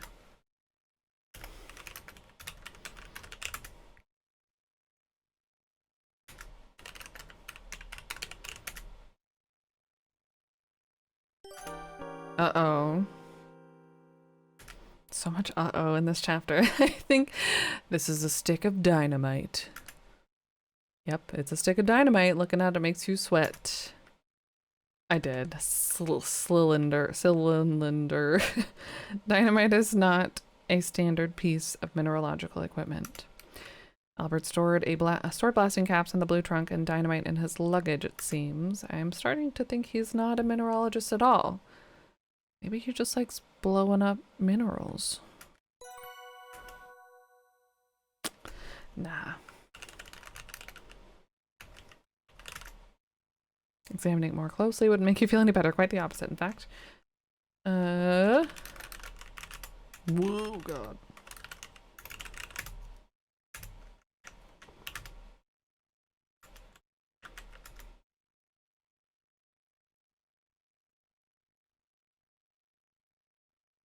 Cigar butt. Get butt.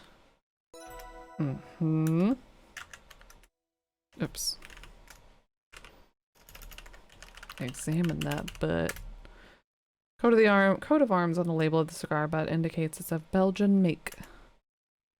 Now that you're taking a closer look at the cigar butt, you can catch a whiff of its aroma. Put soot on butt. After a generous of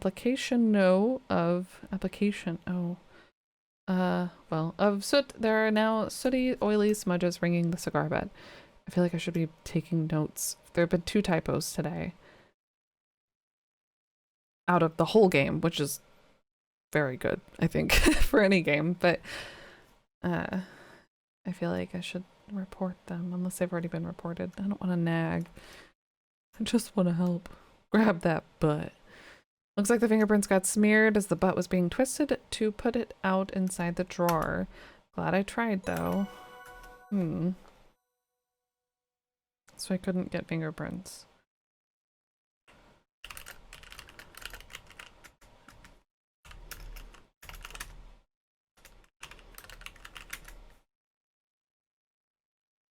But that's okay, I think.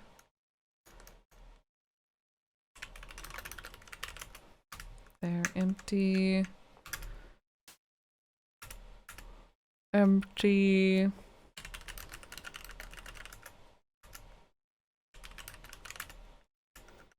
Alright, I think that's probably it in here.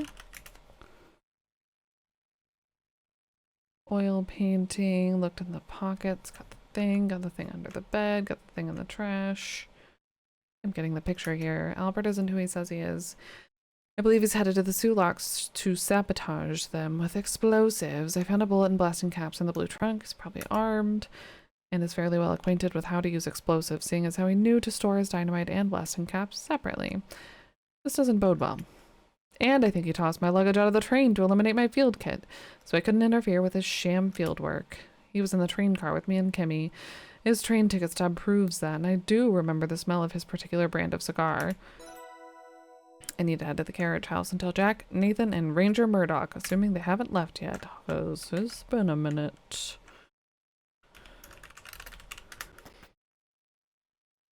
I stopped caring about closing doors, didn't I? 'Cause everything is open. Alright. The ranger. Whoop. What did that just say? I missed it. Probably that he's not in here anymore. Pale blue love seat is upholstered with a simple floral player print. Look, blanket.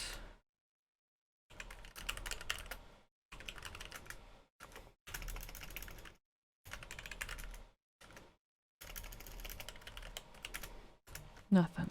Okay.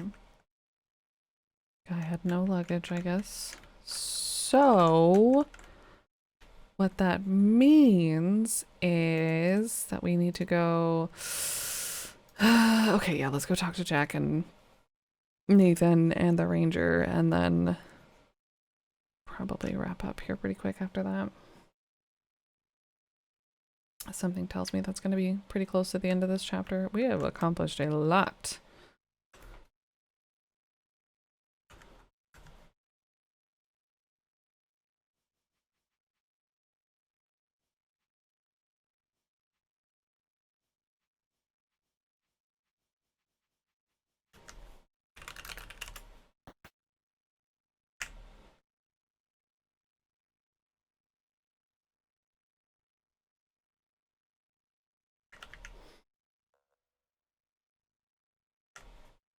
I still feel like there's something hiding in the smokehouse, though.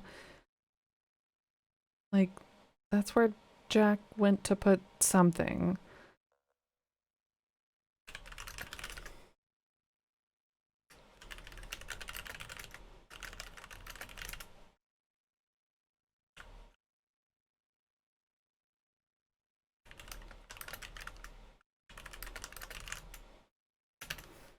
Maybe I was too slow.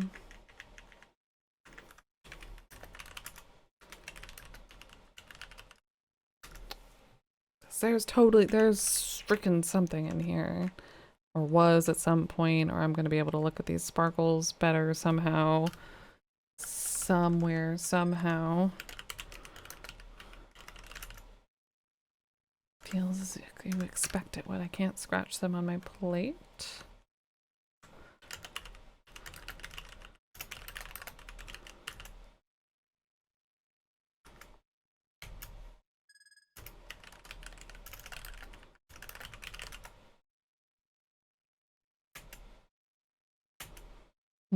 Even the broken ones?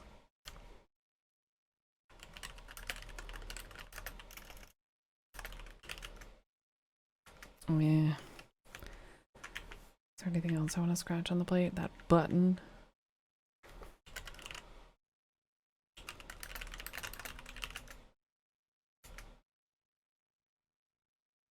So if I were looking for other minerals mixed in with the salt, doing it like this is like looking for a needle in a haystack.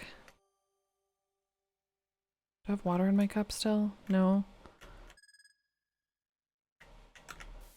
That feels dangerous. That feels like death.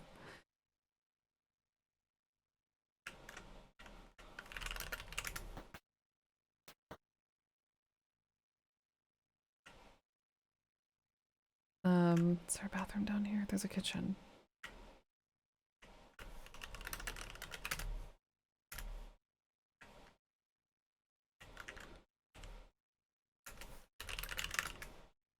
Okay.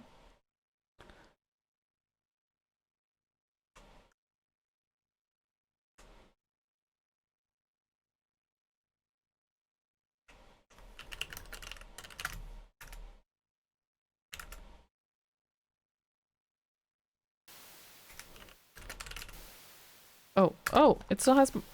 Well, shoot. I just assumed it was empty after we dumped it all over Corvus.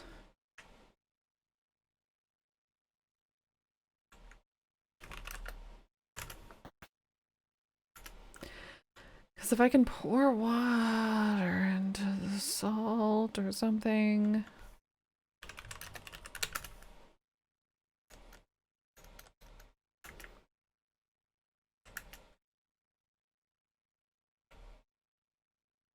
Water is coming in handy.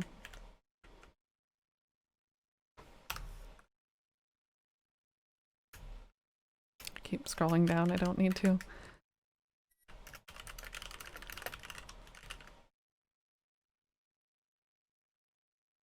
No. I'm glad I saved.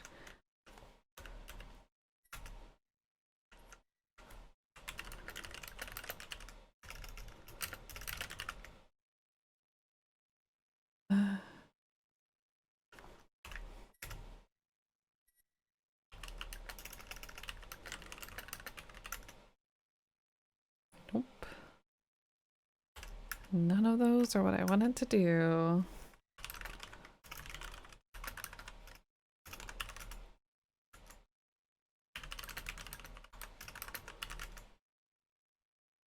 Could use my trusty blue mug to dissolve the rock salt. Drop the rock salt on the water in your blue mug, you wait a little bit, and the rock salt should be dissolved by now. Okay. So what did we learn? I still have ice.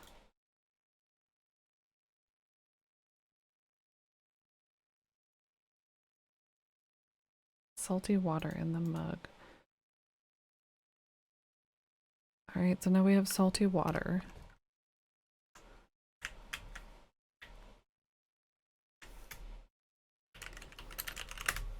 For some reason. That's not quite what I was thinking about doing, but what would salty water do?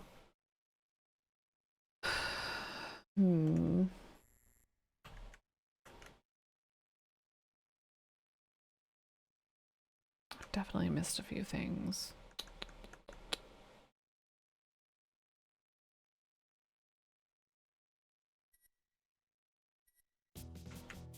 Oh! What's this? The double doors have been thrown wide open. You can see Ranger Murdoch and Jack inside the carriage house. They look nonplussed. Jack, what's going on? The automobile's gone, Nancy. I can see that. Someone must have picked the lock on the driver's side door and made off with it. I think Albert's still in the automobile. You hear a rumbling. Is that Thunder? Nope, that's Nathan. He went and got his automobile. Tell me what you know on the way. Time's a-wastin'. Let's go. Right. It's gonna be a bit of a tight squeeze and a bumpy ride. It's actually Evan's father's old car. I've managed to keep it running decently well, though the shocks are pretty stiff. Decently well? It'll be fine, Nancy. Just hang on tight. Off we go. You all pile into Nathan's automobile and head for the mine. Mr. Cardinal, I'm sorry we couldn't meet under better circumstances. I understand your reluctance to be involved with the authorities. It's entirely justified. Evan's in danger. I will help my friend. We can figure out the rest later. I will safeguard you from any consequences of going off reservation. I promise. Nice. Let's deal with that later. I think Albert's stolen the automobile. You do? What makes you think so, Nancy? Albert's luggage is gone and his room is a mess. It looks like he left in a hurry. Albert had so much luggage and Jack said it was very heavy. It sure was. There's no way he could have handled all the luggage himself unless he took the automobile. I think he's driving it to the Sulaks to bomb it. Kimmy had a map the Sulaks with Kimmy had a map the Sulaks circled. With the Sulaks circled? I think that had something to do with Albert leaving so suddenly. He must have thought she was onto his sabotage plan, but Kimmy told me she was interested in seeing the Sulaks as a tourist. He's not a Belgian mineralogist at all. He's a German spy. Are we playing jump to conclusions? Did I miss that?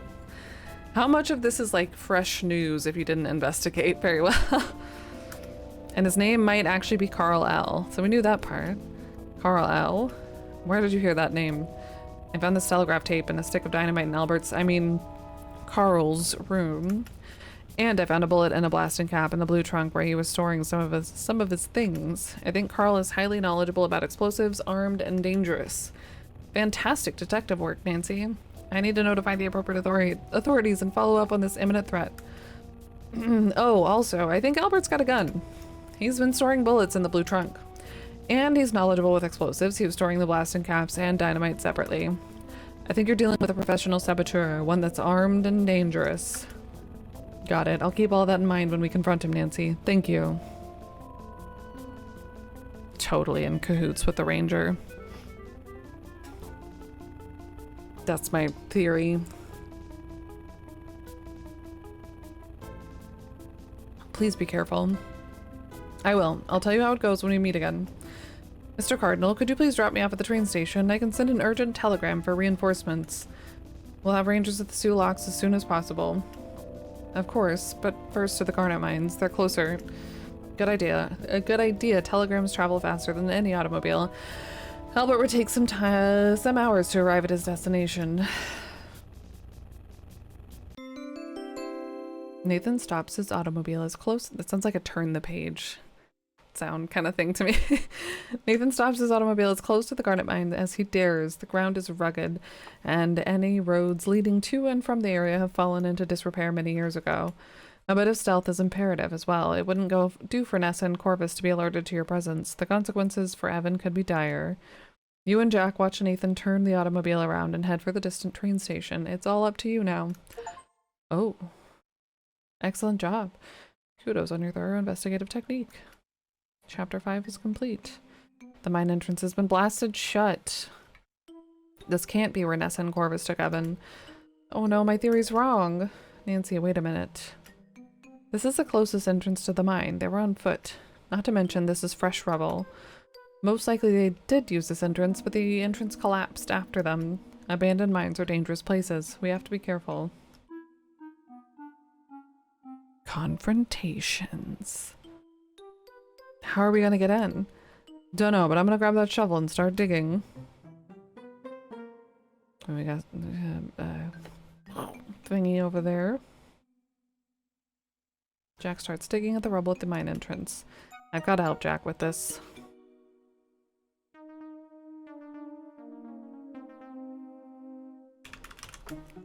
The abandoned garnet mine looks stark and desolate in the moonlight. Debris and forgotten equipment litter the area. That was weird. There's rubble completely obstructing the entrance. The rubble does look fresh. It could be that Nessa and Corvus did enter the mines from here. Jack is here. Push plunger, right? Look, is that a spool? The reel of wire still looks pretty good considering it's been outside for years.